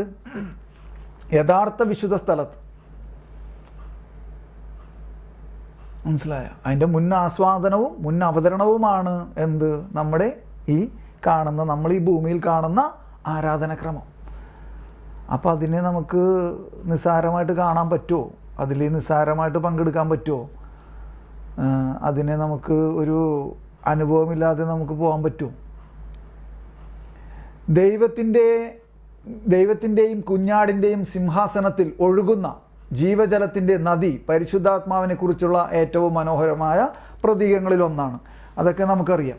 അപ്പം ഇപ്പോൾ 1410 ഗണ്ണിക ഒന്നെടുത്തേ. 1410 ഗണ്ണിക CCCയിൽ. അതൊന്ന് വായിച്ചേ നിങ്ങൾ. ഇത് വിടരുത് കേട്ടോ. ഈ 1137 വിടരുത്. അവിടെ കൈവച്ചിട്ട് വേണം ഈ 1410 എടുക്കാൻ. 1410 എടുക്കുമ്പോഴേ ഇത് വിടരുത്. അത് കുർബാനയുടെ അവസാന ഭാഗമാണ്. ഈ കുർബാന എന്ന കൂദാശയെക്കുറിച്ച് പ്രതിപാദിക്കുന്നതിൻ്റെ ഭാഗത്തെ അവസാന പേജിലാണ് ഒരു കാര്യം എഴുതി വെച്ചിരിക്കുന്നത്. 1410 ഗണ്ണിക ഞാനൊന്ന് വായിക്കട്ടെ. അതിൻ്റെ സംഗ്രഹമാണ്. ആ സംഗ്രഹത്തിൽ കുർബാനയെക്കുറിച്ചുള്ളതിൻ്റെ അവസാന ഭാഗം സംഗ്രഹത്തിൽ ഉള്ള 1410 ഗണ്ണിക ഞാൻ വായിക്കാൻ പോണേ. എടുത്തോ എല്ലാവരും? കിട്ടിയിട്ടില്ലെങ്കിൽ പറയണേ. ഞാൻ വായിക്കാൻ പോണേ. പുതിയ നിയമത്തിൻ്റെ നിത്യനായ പ്രധാന പുരോഹിതനായ, കണ്ടോ, പുതിയ നിയമത്തിൻ്റെ നിത്യനായ പ്രധാന പുരോഹിതനായ ക്രിസ്തു തന്നെയാണ് വൈദികരുടെ ശുശ്രൂഷയിലൂടെ പ്രവർത്തിച്ചുകൊണ്ട്, കണ്ടോ, ക്രിസ്തു തന്നെയാണ് വൈദികരുടെ ശുശ്രൂഷയിലൂടെ പ്രവർത്തിച്ചുകൊണ്ട് ദിവ്യകാരുണ്യ ബലി അർപ്പിക്കുന്നത്. അപ്പത്തിൻ്റെയും വീഞ്ഞിൻ്റെയും സാദൃശ്യങ്ങളിൽ യഥാർത്ഥത്തിൽ സന്നിഹിതനായിരിക്കുന്ന അതേ ക്രിസ്തുവാണ് ദിവ്യകാരുണ്യ ബലിയുടെ അർപ്പണ വസ്തുവും. ഇപ്പൊ മനസ്സിലായോ? ബലി അർപ്പകനാരാണ്? ക്രിസ്തുവാണ്. വൈദികർ അല്ലെ ശുശ്രൂഷയിലൂടെ ആരാണ് പ്രവർത്തിക്കുന്നത്? ക്രിസ്തു തന്നെയാണ്. പക്ഷേ ഈ ബലി പീഠത്തിൽ അർപ്പിക്കപ്പെട്ടതാരാണ്? ദിവ്യകാരുണ്യ സാദൃശ്യങ്ങളിൽ അർപ്പിക്കപ്പെട്ടത് അതും ക്രിസ്തു തന്നെയാണ്. മനസ്സിലായോ? ബലി അർപ്പകനും, ഒറ്റ വാക്കിൽ പറഞ്ഞാൽ ബലി അർപ്പകനും ബലി അർപ്പണ വസ്തുവും ഒരാൾ തന്നെ. ഇതൊക്കെ കേട്ടിട്ട് നിങ്ങൾക്ക് എന്താ തോന്നണേ? മനസ്സിലായോ? ഇതൊക്കെ നമുക്ക് ഒരുപക്ഷെ അറിയാമായിരിക്കും, പക്ഷെ നമുക്കതിൻ്റെ ഒരു ആഴം എത്രത്തോളം ഗ്രഹിക്കാൻ പറ്റിയിട്ടുണ്ടെന്നുള്ളതിനെ കുറിച്ചാണ്. അപ്പം അത് ഞാനിപ്പോൾ ഇതിനോട് ബന്ധപ്പെട്ട് 1137 ഇതിനോട് ബന്ധപ്പെട്ടെന്ന് പറഞ്ഞെന്നുള്ളൂ. ഇനി ഒരു സെക്കൻഡ് നിങ്ങൾ 1137 തന്നെ വാ. 1137 ഇവിടെ വേറെ 1-2 വെളിപാട് പുസ്തകത്തിലേക്ക് നമുക്ക് പോകേണ്ടതുണ്ടോന്നു ശ്രദ്ധിച്ചോട്ടോ. ഹെഡ്ലൈൻ ഒന്നും കൂടി വായിക്കുകയാണ്. 1137 CCC 1137 ഖണ്ഡിക. വിശുദ്ധ യോഹന്നാൻ എഴുതിയതും സഭയുടെ ആരാധനക്രമത്തിൽ വായിക്കപ്പെടുന്നതുമായ വെളിപാട് പുസ്തകം. അപ്പോൾ ആരാണ് വെളിപാട് പുസ്തകം എഴുതിയത്? യോഹന്നാൻ അല്ലേ? യേശുവിനെ സ്നേഹിക്കുന്നതും അല്ലേ യേശു സ്നേഹിച്ചിരുന്നതുമായ ഏറ്റവും അടുത്തൊരു ശിഷ്യനാണ് യോഹന്നാൻ. അപ്പൊ അവന് എവിടെ ഇരുന്നാണ് ഇത് എഴുതിയത്? എവിടെ ഇരുന്ന് എഴുതിയെന്നറിയോ? അതൊക്കെ എല്ലാവർക്കും അറിയാം. അതൊക്കെ അതിൽ തന്നെ എഴുതിയിട്ടുണ്ട്. ഇത് എന്നാണ് എഴുതിയത്?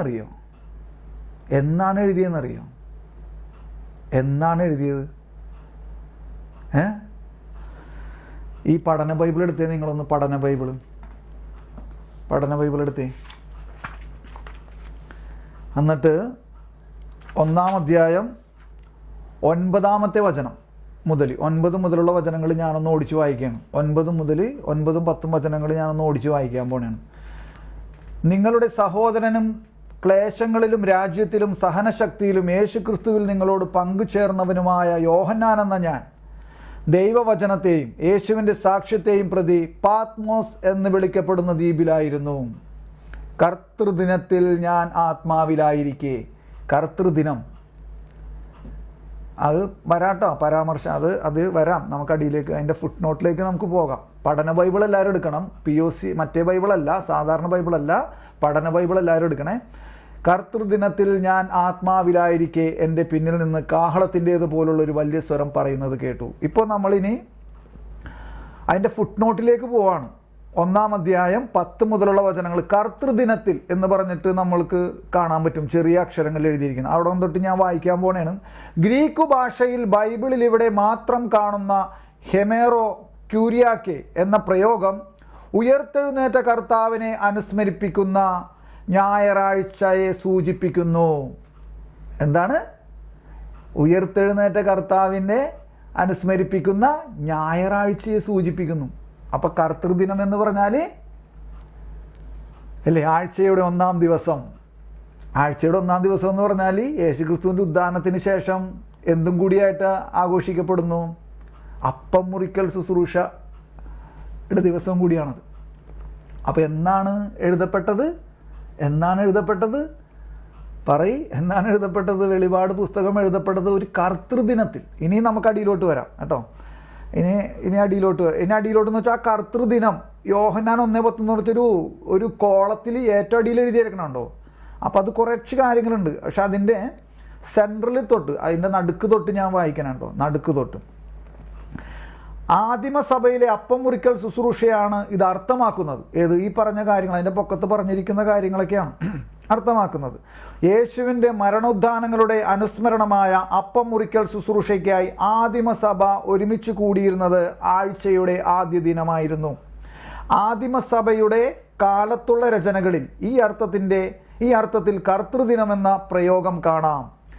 ശ്രദ്ധിക്കണേ, വെളിപാടിൽ വിവരിക്കപ്പെടുന്ന യോഹന്നാന്റെ ദർശനം. ഈ വെളിപാടിൽ വിവരിക്കപ്പെടുന്ന യോഹന്നാന്റെ ദർശനം ഉണ്ടല്ലോ, യോഹന്നാന് കിട്ടിയ ദർശനം എന്ന് പറയുന്നുണ്ടല്ലോ, വെളിപാടിൽ വിവരിക്കപ്പെടുന്ന യോഹന്നാന്റെ ദർശനം കർത്തൃദിനത്തിൽ അപ്പം മുറിക്കൽ ശുശ്രൂഷയുടെ നേരത്ത് ലഭിച്ചതാണെന്ന് അനുമാനിക്കാം. മനസ്സിലായോ? ഇന്ന് വരെ നിങ്ങൾക്ക് അറിയാമായിരുന്നോ ഇത്? ഇനി അഥവാ പറഞ്ഞിട്ടുണ്ടെങ്കിൽ തന്നെ ഇത് എവിടെ എഴുതിയേക്കണത്? ഇതുണ്ടോ, പഠന ബൈബിളിൽ എഴുതി വെച്ചിരിക്കുന്നതാണ്, സഭ എഴുതിയിരിക്കുന്നതാണ്. മനസ്സിലായോ?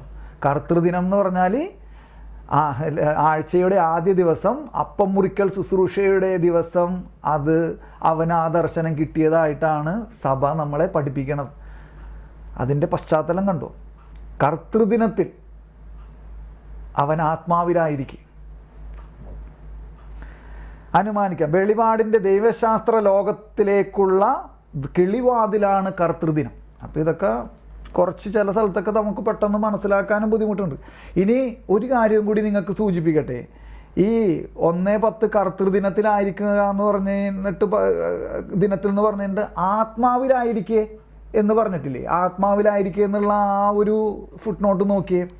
ആത്മീയ അനുഭൂതിയിൽ ലയിക്കുക എന്നതിലുപരി, ഇപ്പം അവൻ പറഞ്ഞല്ലോ, യോഹന്നാൻ പറഞ്ഞു ഞാൻ കർത്തൃദിനത്തിൽ ആത്മാവിലായിരിക്കും. എന്നിട്ട് അതിനൊന്ന് വ്യാഖ്യാനിച്ചേക്കട കണ്ടോ നിങ്ങൾ? ശ്രദ്ധിച്ചേ, എന്തെന്നാണ് വ്യാഖ്യാനിച്ചേ? ആത്മാവിലായിരിക്കുക എന്നതിനെ ആത്മീയ അനുഭൂതിയിൽ ലയിക്കുക എന്നതിലുപരി, അതിനേക്കാൾ കവിഞ്ഞ് പിന്നെന്തെന്നാണ്? പരിശുദ്ധാത്മാവിൻ്റെ സഹവാസത്തിൽ ആയിരിക്കുക എന്നത് അർത്ഥമാക്കുന്നു. ഞാനിങ്ങനെ ചിന്തിച്ചിരുന്നില്ല കേട്ടോ. ആത്മാവിലായിരിക്കേ എന്ന് വിചാരിച്ചപ്പോൾ ഞാൻ ആ ലയിച്ചിരിക്കണ ഒരു രീതി തന്നെയാണ് നമ്മൾ ഉദ്ദേശിച്ചിട്ടുള്ളത്. പക്ഷെ അങ്ങനെയല്ല, അതിനേക്കാൾ ഉപരി, അതിനേക്കാൾ കവിഞ്ഞ് പിന്നെ എന്തെന്നാണ്? പരിശുദ്ധാത്മാവിനോടുള്ള സഹവാസത്തിനായിരിക്കുക എന്നത് അർത്ഥമാക്കുന്നു. അത് കുറച്ചുകൂടി ഇല്ലേ അതിരി കവിഞ്ഞ് പോകുന്നൊരു പ്രബോധനമല്ലേ? ഞാൻ ഇന്ന് വരെ മനസ്സിലാക്കിയതിനേക്കാൾ ഒരു പടി കൂടി കടന്നാണ് ആ ഒരു വചനഭാഗത്തെ ഇന്നാണ് ഞാനത് കാണുന്നത്. ശരിക്കും ഞാൻ വായിച്ചിട്ടുണ്ട്, ഞാൻ അവിടെ അടയാളപ്പെടുത്തിയിട്ടുണ്ട്, പക്ഷേ വായിച്ചതല്ല, ശ്രദ്ധിച്ചത്. അല്ലെങ്കിൽ ഞാൻ നേരത്തെ പറയാറില്ലേ, ഇവിടേക്ക് കടന്നത്, നമ്മുടെ ആത്മാവിലേക്ക് കടക്കണത് ഇന്നാണത്.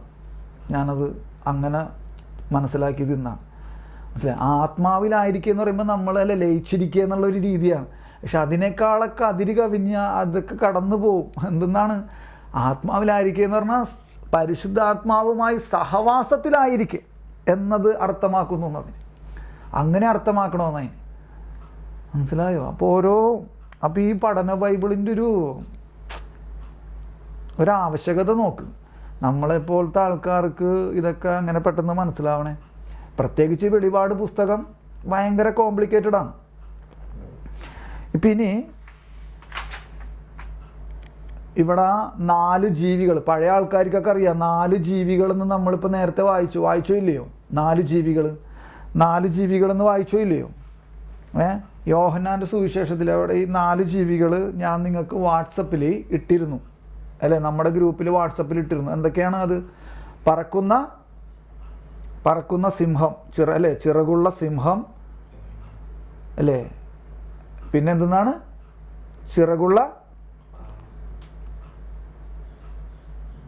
ചിറകുള്ള മനുഷ്യൻ അല്ലേ? ചിറകുള്ള. അപ്പം അതിൻ്റെ ഒരു സെക്കൻഡ് ഞാനത്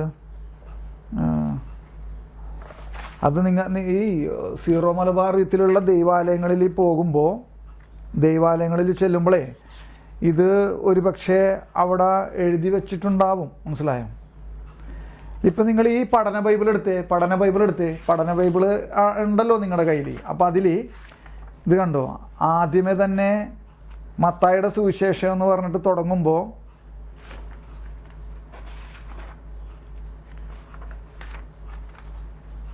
മത്തായിയുടെ സുവിശേഷം എന്ന് പറഞ്ഞ് തുടങ്ങുമ്പോൾ എന്തെന്നാണ് അവിടെ? ഇത് കണ്ടോ? നോക്കിയേ, കണ്ടോ? മത്തായിയുടെ സുവിശേഷം തുടങ്ങണത് കണ്ടോ? ഇങ്ങനെ ഓരോ സുവിശേഷം തുടങ്ങണേക്ക് മുമ്പ് എന്തൊക്കെയുണ്ട് അല്ലേ? പറക്കുന്ന ചിറകുള്ള മനുഷ്യൻ, ചിറകുള്ള സിംഹം, ചിറകുള്ള കാള, ചിറകുള്ള കഴുകൻ. ഉണ്ടോ? പറക്കുന്ന മനുഷ്യൻ, പറക്കുന്ന സിംഹം, പറക്കുന്ന കാള, പറക്കുന്ന കഴുകൻ. അപ്പം എന്താണ് ഇതിൻ്റെ എല്ലാ അർത്ഥം? അത് സീറോ മലബാർ രീതിയിലുള്ള ദൈവാലയങ്ങളിൽ ചെല്ലുമ്പോൾ അത് കാണാൻ പറ്റും. സാധാരണ അവിടെ ഉണ്ടാകും. ഞാൻ അങ്ങനെ ഒരു ദൈവാലയത്തിൽ നിന്നാണ് ഈ ഫോട്ടോ എനിക്ക് കിട്ടിയത്. ഞാൻ ആ ഫോട്ടോ എടുത്തത് 2019 നമ്മളൊരു ധ്യാനം നടത്തണ സ്ഥലത്ത് നിന്ന് അവിടെ നിന്ന് എടുത്തതാണ്. അപ്പോൾ യോഹന്നാന്റെ സുവിശേഷത്തിൻ്റെ ചിഹ്നമാണ് എന്തെന്ന്? പറക്കുന്ന മനുഷ്യൻ, ചിറകുള്ള മനുഷ്യൻ. മനസ്സിലായോ? പറക്കുന്ന മനുഷ്യൻ. അപ്പോൾ അത് യേശുക്രിസ്തുവിൻ്റെ, മത്തായിയുടെ സുവിശേഷം യേശുക്രിസ്തുവിൻ്റെ മനുഷ്യാവതാരത്തെ സൂചിപ്പിക്കുന്നു. മനസ്സിലായോ? മനുഷ്യാവതാരത്തെ സൂചിപ്പിക്കുന്നു. ഇനി യേശുക്രിസ്തു മർക്കോസിൻ്റെ സുവിശേഷം അത് ചിറകുള്ള സിംഹമാണ്. നിങ്ങളെടുത്ത് നോക്കിക്കോട്ടോ. ഞാനിതിവിടെ പറയുമ്പോൾ കേൾക്കാൻ വേണം. അത് ആ പഠന ബൈബിളിൽ ഓരോ സുവിശേഷം തുടങ്ങണ സ്റ്റാർട്ടിങ്ങിന് മുമ്പ്, ആമുഖത്തിന് മുമ്പ് ഈ 4 ചിത്രങ്ങൾ പറഞ്ഞിട്ട് വെച്ചിട്ടാണ് തുടങ്ങുന്നത്. മനസ്സിലായോ? അപ്പോൾ എന്തെന്നാണ് അവിടെ? പറക്കുന്ന സിംഹമല്ലേ, ചിറകുള്ള സിംഹമല്ലേ ഇതിനടുത്തത്? മാർക്കോസിൻ്റെ സുവിശേഷം സ്റ്റാർട്ട് ചെയ്യണം. അപ്പോൾ യേശുക്രിസ്തുവിൻ്റെ രാജകീയതയെ, മനസ്സിലായോ? അവൻ രാജാവാണ് അല്ലേ എന്നൊക്കെ നമ്മൾ പറയാറുണ്ട്. നമ്മൾ ബൈബിളിൽ വായിക്കാറുണ്ട് വചനങ്ങളൊക്കെ. അപ്പോൾ അവൻ്റെ രാജകീയതയെ സൂചിപ്പിക്കുന്നു. മനസ്സിലായോ? മർക്കോസിൻ്റെ സുവിശേഷത്തിൻ്റെ ചിഹ്നം എന്താണ്? സിംഹം, ചിറകുള്ള സിംഹം, പറക്കുന്ന സിംഹം. അത് യേശുക്രിസ്തുവിൻ്റെ രാജകീയത്വത്തെ സൂചിപ്പിക്കുന്നു. ഇനി അടുത്തത് എന്താണ്? ലൂക്കായുടെ സുവിശേഷം. എന്തെന്നാണ് അവിടെ കൊടുത്തിരിക്കുന്നത്? പറക്കുന്ന ചിറകുള്ള അല്ലെ പറക്കുന്ന കാള. അത് യേശുക്രിസ്തുവിൻ്റെ എന്താണ്? ബലിയർപ്പണം അല്ലേ? ബലിയർപ്പണം, പീഡാനുഭവം, ബലിയർപ്പണത്തിൻ്റെ എല്ലാം പ്രതീകമാണ്. മനസ്സിലാവുണ്ടോ? പിന്നെ യോഹന്നാന്റെ സുവിശേഷം തുടങ്ങണത് എന്താണ്? പറക്കുന്ന ചിറകുള്ള കഴുകൻ അല്ലേ? അപ്പോൾ കഴുകൻ അല്ലേ എപ്പോഴും അവൻ ആകാശത്തിന് മുകളിൽ അല്ലെ, മേഘത്തിന് മുകളിൽ ആണ് പറക്കണത്. അവിടെ പറന്ന് പോയിക്കൊണ്ട് അവൻ എന്ത് ചെയ്യും? ഈ ഭൂമിയിലുള്ള ഇരകളെ അവൻ കണ്ടെത്തും. അവന് വേണ്ട ഇരകളെ അവൻ പ്രത്യേകിച്ച് അല്ലേ ഭൂമിയിൽ നടക്കുന്ന കോഴിക്കുഞ്ഞുങ്ങളെ എല്ലാം അവൻ കണ്ടെത്തും. അങ്ങനെ അവൻ അവിടെ നിന്ന് വന്ന് അങ്ങനെയാണ് അതിനെ ഇരയെ അവൻ പിടിക്കണത്. അപ്പോൾ അതായത് യോഹന്നാൻ്റെ, അതായത് ഉന്നതത്തിൽ നിന്ന് ഉള്ള, മനസ്സിലായോ? ആ രഹസ്യത്തെ മനസ്സിലായോ? ഉന്നതത്തിലുള്ള രഹസ്യത്തെ കണ്ടെത്തുന്നതിൻ്റെ ഒരു പ്രതീകമാണ് എന്തെന്ന്? യോഹന്നാൻ്റെ സുവിശേഷം മുഴുവനും കർത്താവിൻ്റെ രഹസ്യങ്ങളാണ്. മനസ്സിലായോ? എന്താ അപ്പോൾ ചോദിക്കാം, മറ്റേതൊക്കെ രഹസ്യമല്ല? അങ്ങനെയല്ല കേട്ടോ. മനസ്സിലായോ? അത് ഒരു പ്രത്യേക രീതിയിലാണ്. മനസ്സിലായോ? പ്രത്യേക രീതിയിൽ അതിനെ എന്താണ് ഒരുക്കിയിരിക്കുകയാണ് യോഹന്നാൻ.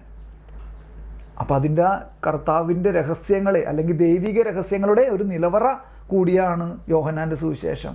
അപ്പം അതിന് ഉന്നതത്തിൽ നിന്ന് നമുക്ക് അങ്ങനെ ജ്ഞാനത്തിലൂടെ വേണം നമുക്കതിനെ കണ്ടെത്താൻ പറ്റുള്ളൂ. യോഹന്നാൻ്റെ സുവിശേഷത്തിൻ്റെ എഴുതിയിരിക്കുന്ന രഹസ്യങ്ങളെ, ദൈവിക രഹസ്യങ്ങൾ.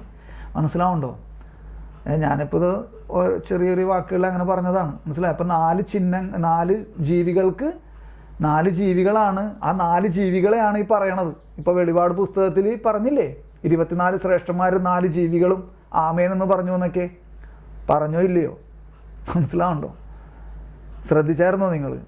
വെളിപാട് പുസ്തകത്തിൽ 4 ഇതിപ്പോൾ ഏശയുടെ പുസ്തകത്തിൽ എഴുതിയിട്ടുണ്ട് 6-ാം അധ്യായത്തിൽ. ഏശയുടെ പുസ്തകം കൊടുത്തേ നിങ്ങൾ. ഏശയുടെ പുസ്തകം കൊടുത്തേ. പഴയ ബൈബിളിൽ നിന്ന് ഏശയുടെ പുസ്തകം എടുത്തിട്ട് 6-ാം അധ്യായം 1 മുതലുള്ള വചനങ്ങളൊന്ന് വായിച്ചേ. ഞാൻ പറയുമ്പോൾ നിർത്തണം. ആരെങ്കിലും ഒരാളൊന്ന് വായിച്ചേ. ഏശയുടെ പുസ്തകം 6-ാം അധ്യായം 1 മുതലുള്ള വചനങ്ങളൊന്ന് വായിച്ചേ. അപ്പം ഇത് പഴയ നിയമങ്ങളിൽ എല്ലാം, പ്രവാചക ഗ്രന്ഥങ്ങളിലെല്ലാം എഴുതിയിട്ടുണ്ട് 4 ജീവികൾ. മനസ്സിലായോ? അപ്പം ആ 4 ജീവികൾ 4 സുവിശേഷങ്ങളുടെ ചിഹ്നങ്ങളാണ്. അപ്പം അതെന്തൊക്കെയാണെന്ന് അർത്ഥമാക്കണമെന്നും കൂടിയിട്ടുള്ളതാണ് നമ്മളിപ്പോൾ പറഞ്ഞു നിർത്തിയത്. അപ്പോൾ അതൊന്ന് വായിച്ചേ. ആരാണ് വായിക്കണമെന്ന് വായിക്കണം. വായിക്ക്. 6-ാം അധ്യായം 6-ാം അധ്യായത്തിൽ ഏശയ ഒന്ന് വായിച്ചേ ആരെങ്കിലും. ഒരു സെക്കൻഡ്. എന്നാ വായിക്കും. നിങ്ങൾ മീറ്റിലുള്ള ആരെങ്കിലും ഒരാൾ വായിച്ചേ.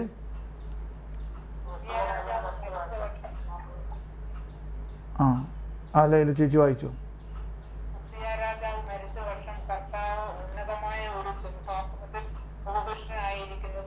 ശ്രദ്ധിച്ചു വായിക്കണേ, ശ്രദ്ധിക്കണ്ടോ, ശ്രദ്ധിച്ചോ, നിർത്തി വായിക്കണേ, ശ്രദ്ധിക്കണുണ്ടോ കേട്ടോ. സിംഹാസനത്തിലിരിക്കുന്ന വായിച്ചോ, ഞാനത് ശ്രദ്ധിക്കണം.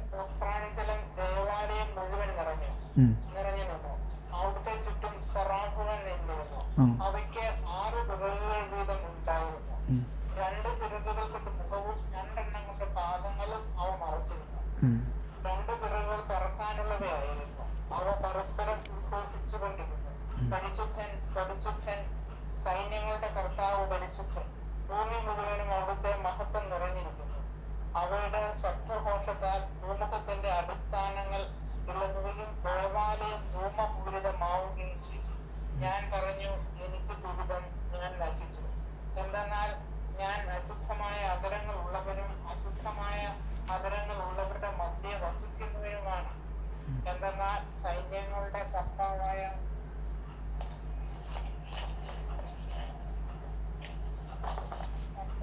രാജാവിനെ എന്റെ നയനങ്ങൾ ദർശിച്ചിരിക്കുന്നു.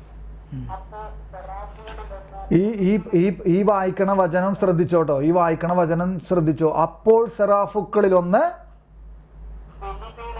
കണ്ടോ, ബലിപീഠത്തിൽ നിന്ന്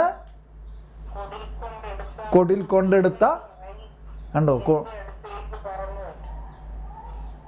അവൻ എന്റെ അധരങ്ങളെ സ്പർശിച്ചിട്ട് പറഞ്ഞു, ഇത് നിന്റെ അധരങ്ങളെ സ്പർശിച്ചിരിക്കുന്നു, നിന്റെ മാലിന്യം നീക്കപ്പെട്ടു, നിന്റെ പാപം ക്ഷമിക്കപ്പെട്ടിരിക്കുന്നു. ശ്രദ്ധിച്ചോ നിങ്ങൾ. അപ്പോൾ സെറാഫുക്കളിലൊന്ന്, മനസ്സിലായോ എന്തെന്നാണ് അത്? എന്തെങ്കിലും സാമ്യം തോന്നുന്നുണ്ടോ നിങ്ങൾക്ക് വായിച്ചിട്ട്?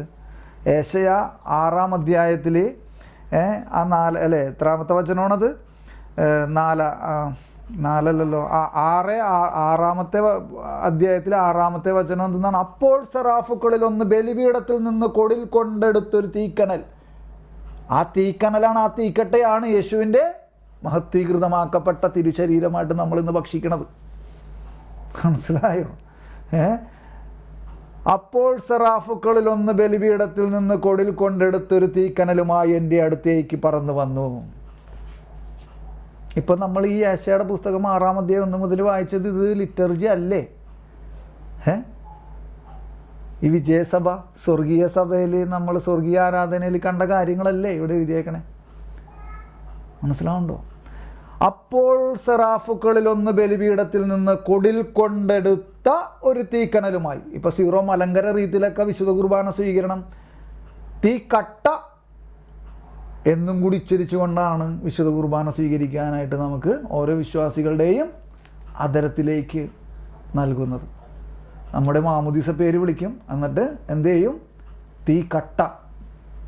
ഞാനിപ്പോൾ അതിൻ്റെ പ്രാർത്ഥന ഒന്നും എടുത്ത് ഇപ്പോൾ പറയണില്ല, നമുക്ക് മനസ്സിലായോ? തീക്കട്ട ഉണ്ടോ? ഇപ്പൊ ഇവിടെ എഴുതിയേക്കുന്നുണ്ടാണ്, അപ്പോൾ സെറാഫുക്കളിലൊന്ന് ബലിപീഠത്തിൽ നിന്ന് കൊടിൽ കൊണ്ടെടുത്ത ഒരു തീക്കനലുമായി എൻ്റെ അടുത്തേക്ക് പറന്നു വന്നു. അവൻ എൻ്റെ അധരങ്ങളെ സ്പർശിച്ചിട്ട് പറഞ്ഞു, ഇത് നിന്റെ അധരങ്ങളെ സ്പർശിച്ചിരിക്കുന്നു, നിന്റെ മാലിന്യം നീക്കപ്പെട്ടു. കണ്ടോ, നിന്റെ മാലിന്യം നീക്കപ്പെട്ടു. ആ അർത്ഥത്തിലാണ് നമ്മൾ ലിറ്റർജിയിൽ ഇങ്ങനൊരു പ്രാർത്ഥന അല്ലേ, സീറോ മലബാർ രീതിയിൽ ഏറ്റവും അവസാനം പറയണ പ്രാർത്ഥനാ ഭാഗം എന്താണ്? ബലിപീഠത്തിന് മുമ്പിൽ നിന്ന് നമ്മൾ പിരിഞ്ഞു പോകുമ്പോൾ, വിശുദ്ധീകരണത്തിന്റെ ബലിപീഠമേ നിനക്ക് സ്വസ്തി, വിശുദ്ധീകരണത്തിന്റെ ബലിപീഠമേ നിനക്ക് സ്വസ്തി. മനസ്സിലാവുണ്ടോ? വിശുദ്ധീകരണത്തിന്റെ ബലിപീഠമേ നിനക്ക് സ്വസ്തി.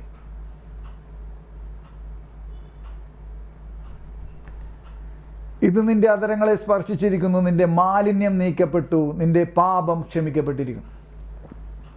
അപ്പൊ ഇതാണ് ഇതൊക്കെ. അപ്പൊ കണ്ടോ, അപ്പൊ എവിടെയാണ് കുർബാനനെ കുറിച്ച് ബൈബിളിൽ എഴുതാത്തത്? ഇപ്പൊ അല്ലേ, നമ്മ ക്രൈസ്തവരായ ആൾക്കാരോട്, കത്തോലിക്ക സഭയിൽ നിന്ന് വിട്ടുപോയ ആൾക്കാർ, പല ആൾക്കാരും പല കാറ്റഗറിയിൽപ്പെട്ട ആൾക്കാരും വന്നിട്ട് നമ്മുടെ ചോദിക്കണ്ട്, കുർബാനെ കുറിച്ച് എവിടെ എഴുതിയേക്കണേ വിശുദ്ധ ബൈബിളിൽ? എവിടെ എഴുതാത്തതെന്നാണ് ഞാൻ ചോദിക്കണേ. മനസ്സിലായോ? എവിടെ എഴുതാത്തത്?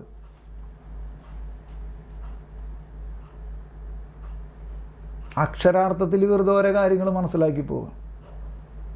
അപ്പം അങ്ങനെയാണെങ്കിൽ കണ്ടെത്താൻ പറ്റില്ല അവർക്ക്. അപ്പോൾ വിശുദ്ധ യോഹന്നാനാണ് വെളിപാട് എഴുതിയെന്ന് നമുക്കറിയാം. പാത്മോസ് ദ്വീപിലിരുന്ന് എഴുതിയെന്നറിയാം. എപ്പോൾ എഴുതി? അല്ലേ, അവൻ തടവിലായിരുന്നു അല്ലേ, അങ്ങാടേക്ക് നാട് കടത്തപ്പെട്ടു അല്ലേ. അപ്പം പിന്നെ അയ്യോ അത് വായിച്ചില്ലല്ലോ. പാത്മോസ് ദ്വീപ് എന്താണെന്ന് അറിയണ്ടേ നിങ്ങൾക്കിനി? പാത്മോസ് ദ്വീപ് എന്താണ് ആ പാത്മോസ്? നമ്മളിപ്പോൾ കുറേ പറഞ്ഞൊക്കെ കേട്ടിട്ടുണ്ടാവും പ്രസംഗത്തിലൊക്കെ. ഇതൊന്ന് വായിക്കി നോക്കിയേ. ഇപ്പോൾ ഇവിടെ എഴുതിയേക്കണം എന്താ. അപ്പോൾ ഒരു സെക്കൻഡ് ഞാനൊരു കാര്യം ചെയ്യാം. ഈ വെളിപാട് പുസ്തകമേ എന്താണെന്നുള്ളത് ഞാനിപ്പോൾ വെളിപാട് പുസ്തകത്തിൻ്റെ പഠന ബൈബിൾ എടുത്തു നിങ്ങളെല്ലാവരും. അതിൻ്റെ ഒന്നാമത്തെ അധ്യായത്തിലെ ഫുട് നോട്ട് മുതൽ അല്ലേ, ഫുട് നോട്ട് അടിയിലത്തെ കാര്യങ്ങൾ ഞാനൊന്ന് വായിക്കാൻ പോവാണ്. പഠന ബൈബിള് എല്ലാവരും എടുക്കുക. വെളിപാടിൻ്റെ ആദ്യത്തെ അധ്യായം നിങ്ങൾ തുറക്കുമ്പോൾ അവിടെ കാണാലോ ചെറിയ അക്ഷരങ്ങളിൽ ഓരോ വചനങ്ങളെ വ്യാഖ്യാനിച്ചിരിക്കുന്നത്. അപ്പോൾ നിങ്ങളതിൽ നോക്കണേ, ഞാനത് വായിക്കാൻ പോവാണ്. അപ്പോൾ ഒന്നാം അധ്യായത്തിൽ 1 മുതൽ 3 വരെയുള്ള വചനങ്ങൾ, വെളിപാട് ഗ്രന്ഥത്തിൻ്റെ ആമുഖമെന്ന് വിശേഷിപ്പിക്കാവുന്ന ഈ ഭാഗം ദർശനത്തിൻ്റെ സ്രോതസ്, ഉള്ളടക്കം, സ്വീകർത്താക്കൾ എന്നിവ വിവരിക്കുന്നു. യേശു ക്രിസ്തുവിൻ്റെ, എന്നിട്ട് അങ്ങനെ ഓരോ കാര്യങ്ങൾ വ്യാഖ്യാനിക്കാം കേട്ടോ. യേശു ക്രിസ്തുവിൻ്റെ എന്ന് പറഞ്ഞിട്ട് പറയണം യേശു ക്രിസ്തുവിൽ നിന്നുള്ളതും, കണ്ടോ, യേശു ക്രിസ്തുവിൽ നിന്ന് ഉള്ളതും യേശു ക്രിസ്തുവിനെ കുറിച്ചുള്ളതും, യേശു ക്രിസ്തുവിൽ നിന്നുള്ളതും യേശു ക്രിസ്തുവിനെ കുറിച്ചുള്ളതും എന്ന് 2 അർത്ഥങ്ങൾ ഇവിടെയുണ്ട്. യേശു ക്രിസ്തുവിലാണ് എല്ലാം വെളിപ്പെടുത്തപ്പെടുന്നത്.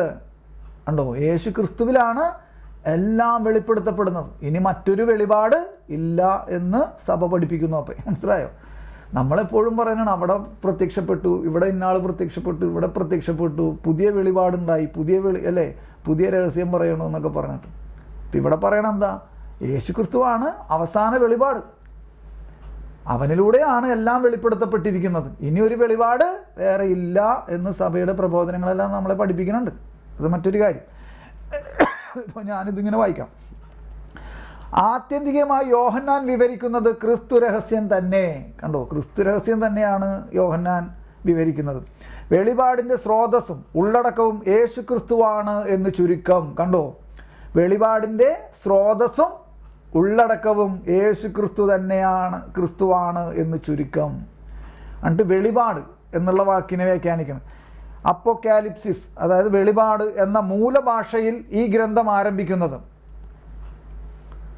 ഈ പദം അപ്പോക്കാലിപ്റ്റിക്സ് സാഹിത്യശൈലിയെയും മറഞ്ഞിരിക്കുന്നത് വെളിപ്പെടുത്തുന്നതിനെയും, കണ്ടോ എന്തെന്നാണ് അല്ലേ, മറഞ്ഞിരിക്കുന്നത് വെളിപ്പെടുത്തുന്നതിനെയും സൂചിപ്പിക്കുന്നു. എന്നിട്ട് പിന്നെ പറയണം ഉടനെ സംഭവിക്കേണ്ടവ. എന്താണ് ഉടനെ സംഭവിക്കുക? നമ്മിപ്പോൾ CCCയിൽ വായിച്ചില്ലേ, ഏത് ഖണ്ഡികയാണ് 2642 ആദ്യത്തെ സെന്റൻസ് ഒന്ന് വായിച്ചേ. 2642 എന്തായിരുന്നു? ഉടൻ സംഭവിക്കേണ്ടവയുടെ വെളിപ്പെടുത്തൽ.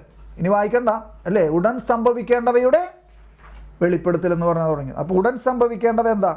ഗ്രന്ഥത്തിലുടനീളം പ്രത്യേകമായി ആരംഭ അവസാന അധ്യായങ്ങളിലും ഒരു തിടുക്കത്തിൻ്റെ പ്രതീതിയുണ്ട്. എന്താണ് ആ തിടുക്കം? അതായത് വെളിപാടിൻ്റെ ആദ്യവും അവസാനവും ഒക്കെ ഒരു തിടുക്കത്തിൻ്റെ പ്രതീതി ഉണ്ടെന്ന്. എന്താണ് ആ തിടുക്കം? യേശു പ്രഘോഷിച്ച ദൈവരാജ്യം സാക്ഷാത്കരിക്കപ്പെടുന്നതാണ് ഇവിടെ പ്രതിപാദിക്കുന്നത്. മനസ്സിലായോ? യേശു പ്രഘോഷിച്ച ദൈവരാജ്യം സാക്ഷാത്കരിക്കപ്പെടുന്നു. മനസ്സിലായോ? അതാണ് അവൻ്റെ 2ാം വരവിലൂടെ സംഭവിക്കാനിരിക്കുന്നത്. അതാണ് സ്വർഗീയ ലിറ്റർജിയിൽ ഇപ്പോൾ നടന്നുകൊണ്ടിരിക്കുന്നത്. യേശു പ്രഘോഷിച്ച ദൈവരാജ്യം സാക്ഷാത്കരിക്കപ്പെടുന്നതാണ് ഇവിടെ പ്രതിപാദിക്കുന്നത്. ചരിത്ര സംഭവങ്ങൾ അനാവരണം ചെയ്യപ്പെടുന്നത്. കണ്ടോ, ചരിത്ര സംഭവങ്ങൾ അനാവരണം ചെയ്യപ്പെടുന്നു. എന്താണ് ഇവിടുത്തെ ചരിത്ര സംഭവം അല്ലേ? യേശു ക്രിസ്തുവിൻ്റെ പീഡാനുഭവം, കുരിശുമരണം, ഉദ്ധാനം, സ്വർഗാരോഹണം, അവൻ്റെ 2ാം വരവ്, ഇതെല്ലാം ചരിത്ര സംഭവങ്ങളല്ലേ? ആണോ അല്ലയോ? ചരിത്രത്തിൽ നടന്നതാണ്. ചരിത്രത്തിൽ ഒരിക്കൽ എന്നേക്കുമായി ഒരിക്കൽ നടന്നതാണ്. അപ്പോൾ ചരിത്ര സംഭവങ്ങൾ അനാവരണത്തിൻ്റെ വാക്കൊക്കെ നിങ്ങൾക്ക് അറിയാലോ അല്ലേ? ഞാനിനി പ്രത്യേകിച്ച് എടുത്ത് പറയണ്ട. എന്താണ് അനാവരണം അല്ലേ? ആവരണമായിരുന്നതിനെ അല്ലേ, മറഞ്ഞിരുന്നതിനെ വെളിപ്പെടുത്തുക, അതാണ് അനാവരണം ചെയ്യുക. അപ്പോൾ ചരിത്ര സംഭവങ്ങൾ അനാവരണം ചെയ്യപ്പെടുന്നത് ആകസ്മികമായോ മനുഷ്യഭാവനയ്ക്കനുസൃതമായോ അല്ല. ഉണ്ടോ അല്ലേ? അല്ലെ, നമ്മൾ പറയില്ലേ അത് പെട്ടെന്നുണ്ടായി അല്ലെ, അങ്ങനെയൊക്കെ നമ്മൾ കുറേ കാര്യങ്ങൾ ആകസ്മികമായി എന്നൊക്കെ പറയില്ലേ, അങ്ങനെ പിന്നെ മാനുഷിക ഭാവനയ്ക്ക് അനുസൃതമായോ അല്ല, പിന്നെയോ മറിച്ച് ദൈവ പദ്ധതി പ്രകാരമാണ്. ദൈവ പദ്ധതി പ്രകാരമാണ്. ദൈവത്തിന് മാത്രം അറിയാവുന്നതാണ് ഭാവി.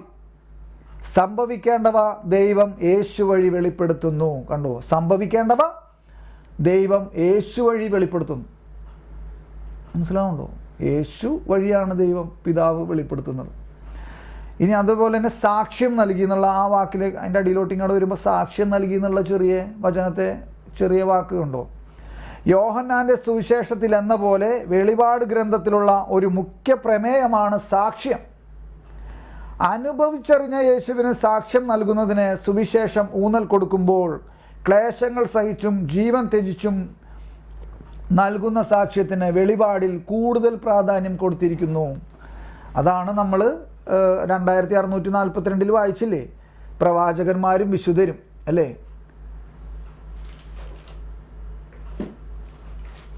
എന്നൊക്കെ പറഞ്ഞിട്ട് നമ്മൾ വായിച്ചായിരുന്നു. അപ്പം നിങ്ങൾക്കൊരു ഐഡിയ കിട്ടിയോ? ഇപ്പോൾ ഞാൻ മറ്റേ 1137 ഒന്നും കൂടി ഒന്ന് വായിക്കട്ടെ. 1137 ഒന്നും കൂടി വായിക്കട്ടെ. വിശുദ്ധ യോഹന്നാൻ എഴുതിയ സഭയുടെ ആരാധനക്രമത്തിൽ കണ്ടോ, സഭയുടെ ആരാധനക്രമത്തിൽ കണ്ടോ, എന്താണ് സഭയുടെ ആരാധനക്രമത്തിൽ എന്ന് പറയണത്, വായിക്കപ്പെടുന്നു എന്ന് പറയണത്. വിശുദ്ധ യോഹന്നാൻ എഴുതിയ വെളിപാട് പുസ്തകം സഭയുടെ ആരാധനക്രമത്തിൽ, സഭയുടെ ആരാധനക്രമത്തെക്കുറിച്ചാണ് പഠിപ്പിക്കുന്നത്. മനസ്സിലായോ? സ്വർഗത്തിൽ നടക്കുന്ന ലിറ്റർജിയെ കുറിച്ചാണ് അത് പഠിപ്പിക്കുന്നത്. യേശുക്രിസ്തുവിൻ്റെ 2ാം വരവിനെ കുറിച്ചാണ് അത് പഠിപ്പിക്കുന്നത്. പിന്നെ യേശുവിൻ്റെ 2ാം വരവിന് ശേഷമുള്ള പുതിയ ആകാശവും പുതിയ ഭൂമിയെക്കുറിച്ചാണ് അത് പഠിപ്പിക്കുന്നത്. മനസ്സിലായി? വിശുദ്ധ യോഹന്നാൻ എഴുതിയതും സഭയുടെ ആരാധനക്രമത്തിൽ വായിക്കപ്പെടുന്നതുമായ വെളിപാട് പുസ്തകം നമുക്ക് ആദ്യം വെളിപ്പെടുത്തുന്നു സ്വർഗത്തിൽ ഒരു സിംഹാസനം, സിംഹാസനത്തിലിരിക്കുന്നവൻ കർത്താവായ ദൈവം, എന്നിട്ടത് വധിക്കപ്പെട്ടതുപോലെ നിൽക്കുന്ന കുഞ്ഞാടിൻ്റെ അല്ലേ, കുഞ്ഞാട്. എന്നിട്ട് അതിൻ്റെ അർത്ഥം എന്താണ്? വധിക്കപ്പെട്ടതുപോലെ നിൽക്കുന്ന കുഞ്ഞാട് എന്തിൻ്റെ അർത്ഥം? എന്താണത് പ്രതീകം? ക്രൂശിക്കപ്പെടുകയും ഉദ്ധിതനാവുകയും ചെയ്ത ക്രിസ്തുവിൻ്റെ പ്രതീകമാണ്. ക്രിസ്തു യഥാർത്ഥ വിശുദ്ധ സ്ഥലം എന്താണ്? സ്വർഗീയ ജെറുസലേം. അതാണ് വെളിപാട് പുസ്തകത്തിൽ മുഴുവനും പറഞ്ഞിരിക്കുന്നത്. ആ യഥാർത്ഥ വിശുദ്ധ സ്ഥലത്തെ ഏകപ്രധാന പുരോഹിതൻ സമർപ്പിക്കുകയും സമർപ്പിക്കപ്പെടുകയും നൽകുകയും നൽകപ്പെടുകയും ചെയ്യുന്ന ഒരേ ഒരു വ്യക്തിയാണ് നൽകുന്നതും നൽകപ്പെടുന്നതും. ഒരേ ഒരു വ്യക്തിയാണ് സമർപ്പിച്ചതും സമർപ്പിക്കപ്പെടുന്നതും. മനസ്സിലായി? ദൈവത്തിൻ്റെയും കുഞ്ഞാടിൻ്റെയും സിംഹാസനത്തിൽ നിന്നൊഴുകുന്ന ജീവജലത്തിൻ്റെ നദി, അതും പ്രതീകമാണ്. അതിൻ്റെ പ്രതീകമാണ്? പരിശുദ്ധാത്മാവിൻ്റെ പ്രതീകമാണ്. ഇനി നമുക്ക് നമ്മുടെ യഥാർത്ഥ ഇതിലോട്ട് വരാം. എന്താണ്? ആദ്യത്തെ ഖണ്ഡികയിലിട്ട് അല്ലേ, 2642. അതും കൂടി വായിച്ചിട്ട് ഒന്നും കൂടി നമുക്കൊന്ന് വായിച്ചിട്ട് അത് ക്ലോസ് ചെയ്യാം. 2642 ഒന്നും കൂടി വായിക്കാൻ പോലാണേ. അതെടുത്തോ നിങ്ങൾ. ഉടൻ സംഭവിക്കേണ്ടവയുടെ വെളിപ്പെടുത്തൽ അഥവാ വെളിപാട് സ്വർഗീയ ആരാധനയുടെ ഗാനങ്ങളോടൊപ്പവും സാക്ഷികളുടെ, അപ്പോൾ ആ സാക്ഷികളെ കുറിച്ചൊക്കെയാണ് നമ്മളിപ്പോൾ സാക്ഷ്യം നൽകുക എന്നൊക്കെ പറഞ്ഞത്, എൻ്റെ വായിച്ചത്. രക്തസാക്ഷിയുടെ മധ്യസ്ഥത്താൽ നിർവഹിക്കപ്പെടുന്നു. പ്രവാചകന്മാരും വിശുദ്ധരും യേശുവിന് സാക്ഷ്യം വഹിച്ചതിനാൽ ഈ ഭൂമുഖത്ത് വധിക്കപ്പെട്ട എല്ലാവരും എന്ന് പറഞ്ഞാൽ രക്തസാക്ഷികൾ. ഈ ഭൂമുഖത്ത് വധിക്കപ്പെട്ട ആരാണ്? ക്രിസ്തുവിനെ പ്രതി. അവർ സാക്ഷികളാണ്. മഹാദുരിതത്തിലൂടെ കടന്ന് നമുക്ക് മുൻപേ ദൈവരാജ്യത്തിലേക്ക് പ്രവേശിച്ചവരാരാ? അതാണ് സഹനത്തിലൂടെയും ദുരിതത്തിലൂടെയൊക്കെ ദൈവരാജ്യത്തിലേക്ക് പ്രവേശിച്ച വിശുദ്ധരി. മനസ്സിലായി? പ്രവേശിച്ചവരും സിംഹാസനത്തിൽ. അപ്പം ഈ പറഞ്ഞ ആൾക്കാരെല്ലാവരും, വിജയസഭയിൽ എത്തിയിരിക്കുന്ന എല്ലാവരും എന്താ ചെയ്തുകൊണ്ടിരിക്കണേ? സിംഹാസനത്തിലിരിക്കുന്നവൻ്റെയും കുഞ്ഞാടിൻ്റെയും സ്തുതിയും മഹത്വവും പ്രകീർത്തിക്കുന്നു. എങ്ങനെ പ്രകീർത്തിക്കുന്നു? പരിശുദ്ധൻ പരിശുദ്ധൻ പരിശുദ്ധൻ, സ്വർഗവും ഭൂമിയും അങ്ങേ മഹിമയാൽ നിറഞ്ഞിരിക്കുന്നു. ഉന്നതങ്ങളിൽ ഓസാന, കർത്താവിൻ്റെ തിരുനാമത്തിൽ വരുന്നവൻ അനുഗ്രഹീതൻ. ഉന്നതങ്ങളിൽ ഓസാന, പരിശുദ്ധൻ പരിശുദ്ധൻ പരിശുദ്ധാണ് അവിടെ പറഞ്ഞുകൊണ്ടിരിക്കണേ. മനസ്സിലായോ? പ്രകീർത്തിക്കുന്നു. എന്നിട്ട് അവരുമായി ഐക്യപ്പെടും. ആരാ ഐക്യപ്പെടും? നമ്മൾ ഓരോരുത്തരും. സമരസഭയിലായിരിക്കുന്ന, ഭൂമിയിലെ സഭയിലായിരിക്കുന്ന നമ്മൾ, ഈ വിജയസഭയിലായിരിക്കുന്ന ഇവരോരോരുത്തരുമായി ഐക്യപ്പെട്ടുകൊണ്ട് പരീക്ഷണങ്ങളുടെ മധ്യേ വിശ്വാസത്തോടെ ഈ ഗീതങ്ങൾ ആലപിക്കുന്നു. എന്താണ് ആ ഗീതം? പരിശുദ്ധൻ പരിശുദ്ധൻ പരിശുദ്ധൻ. മനസ്സിലായോ? എന്തുകൊണ്ടെന്നാൽ രാജ്യവും ശക്തിയും മഹത്വവും എന്നേക്കും അങ്ങയുടേതാകുന്നു. ആമേൻ. മനസ്സിലായോ? എന്നിട്ട് പറയാണ്, പരീക്ഷണങ്ങളുടെ മധ്യേ വിശ്വാസത്തോടെ ഈ ഗീതങ്ങൾ ആലപിക്കുന്നു. യാചനയാലും മധ്യസ്ഥത്താലും വിശ്വാസം എല്ലാ പ്രത്യാശയ്ക്കും എതിരെ പ്രത്യാശ പുലർത്തുകയും എല്ലാ സമ്പൂർണ്ണ ദാനവും ആരിൽ നിന്ന് നിർഗളിക്കുന്നുവോ ആ പ്രകാശങ്ങളുടെ പിതാവിന് നന്ദി അർപ്പിക്കുകയും ചെയ്യുന്നു. അങ്ങനെ വിശ്വാസം സംശുദ്ധമായ സ്തുതിപ്പാണ്. ബാക്കി വചനങ്ങളൊക്കെ നിങ്ങൾ പിന്നീട് നോക്കിയാൽ മതി. ഒരുപാട് വചനങ്ങൾ വരുമ്പോൾ നമ്മൾ ഈ നിശ്ചിത സമയം നമുക്ക് നൽകപ്പെട്ടിരിക്കുന്നത് കൊണ്ട് നമ്മൾ ആ വചനങ്ങൾ വായിച്ച് പിന്നെ സമയം പോകണ്ടെന്ന് വിചാരിച്ചിട്ടാണ്. എനിക്കതൊക്കെ വായിച്ച് തന്നെ സമാധാനത്തിൽ പോകണം എന്ന് തന്നെയാണ് എൻ്റെ ആഗ്രഹം. പക്ഷേ ചില സമയങ്ങളിൽ നമുക്കത് ചില ക്രമീകരണം അനുസരിച്ച് അത് നടക്കാറില്ല. അപ്പം ഞാനൊരു കാര്യം കൂടി വേറെ പറയട്ടെ. അതായത് നമ്മൾ ഇപ്പോൾ അതിന് അടുത്ത ആഴ്ച പറയാൻ പോണത് നമ്മൾ ഇങ്ങനെ ഓടി വന്നിട്ട് വെറുതെ കയറി കേൾക്കുകയല്ല. അപ്പം അതിന് മുമ്പായിട്ട് നിങ്ങൾ ഇതൊക്കെ ഒന്ന് വായിച്ച് നോക്കണം. അതിൻ്റെ ഫുട് നോട്ട്, അതിൻ്റെ CCCയുടെ ഫുട് നോട്ടിൽ ഏതൊക്കെ വചനങ്ങളാണ് കോട്ട് ചെയ്തിരിക്കണേ, അതിൽ വേറെ മറ്റു പ്രബോധനങ്ങൾ എന്തെങ്കിലും കോട്ട് ചെയ്യണുണ്ടോ. അപ്പം ഇങ്ങനെയൊക്കെ നിങ്ങൾ നോക്കണം. ഓടി വന്നിട്ട് അങ്ങനെ കയറുകയല്ല. മനസ്സിലായോ? ഓടി വന്ന് നമ്മളിത് കേൾക്കാനിരിക്കുമ്പോൾ നമുക്കൊന്ന് മനസ്സിലായോ? അപ്പം അതെല്ലാം നിങ്ങൾ ഇത് അതേപോലെ പരിശുദ്ധാത്മാവിൻ്റെ ഗാനങ്ങളൊക്കെ നമ്മൾ വയ്ക്കുമ്പോൾ അത് വെറുതെ കേൾക്കാൻ വെക്കണതല്ല, പിന്നെയോ അതിനോടൊത്ത് നമ്മൾ അല്ലേ ആത്മാവിലായിരിക്കെ എന്നിപ്പോൾ നമ്മൾ വായിച്ചില്ലേ, ആ പരിശുദ്ധാത്മാവുമായിട്ടുള്ള സഹവാസത്തിലായിരിക്കാൻ വേണ്ടിയിട്ടാണ് ഈ പരിശുദ്ധാത്മാവിൻ്റെ ഗാനമൊക്കെ നമ്മൾ വയ്ക്കുന്നത്. അപ്പോൾ അതിൻ്റെ ഇടയിൽ നമ്മൾ അവിടെ ഇവിടെയും അത് കഴിഞ്ഞിട്ട് വരാം, അത് കഴിഞ്ഞിട്ട് നോക്കാം, അത് കഴിഞ്ഞിട്ട് കയറാം എന്നൊക്കെ വിചാരിക്കരുത്. മനസ്സിലാവുണ്ടോ? അപ്പോൾ ആ ലയനത്തിലൂടെ ആ ഒരു സഹവാസത്തിലൂടെയൊക്കെയാണ് ഇതൊക്കെ മനസ്സിലാക്കാൻ പറ്റുള്ളൂ. ഓടിങ്ങാട് നമ്മൾ അടുക്കളയിൽ നിന്ന് വന്നിട്ട് ഇത് കേൾക്കാനല്ലേ, നമ്മുടെ ജോലി കഴിഞ്ഞിട്ട് വന്നിങ്ങനെ കേൾക്കാനിരിക്കുമ്പോൾ നമുക്കൊന്നും കയറില്ല തലയിൽ. ഇത് ഇങ്ങനെയൊക്കെ ചെയ്തിട്ട് തന്നെ നമുക്ക് തലയിലോട്ട് മര്യാദക്കൊന്നും കയറണില്ല. അപ്പോൾ പിന്നെ മനസ്സിലായോ? അപ്പോൾ നമുക്ക് ഒന്ന് സ്തുതിക്കാം. Hallelujah, praise you Lord, thank you Lord, praise you Jesus. Hallelujah, hallelujah, thank you Lord, praise you Lord, praise you Jesus. Hallelujah, hallelujah, hallelujah. പിതാവിൻ്റെയും പുത്രൻ്റെയും പരിശുദ്ധാത്മാവിൻ്റെയും നാമത്തിൽ ആമേൻ. വിശുദ്ധ കുരിശിൻ്റെ അടയാളത്താലെ ഞങ്ങളുടെ ശത്രുക്കളിൽ നിന്നും ഞങ്ങളെ രക്ഷിക്കണേ ഞങ്ങളുടെ തമ്പുരാനെ. പിതാവിൻ്റെയും പുത്രൻ്റെയും പരിശുദ്ധാത്മാവിൻ്റെയും നാമത്തിൽ ആമേൻ. ഈശോ മിശിഹായ്ക്ക് സ്തുതിയായിരിക്കട്ടെ, ഇപ്പോഴും എപ്പോഴും സ്തുതിയായിരിക്കട്ടെ.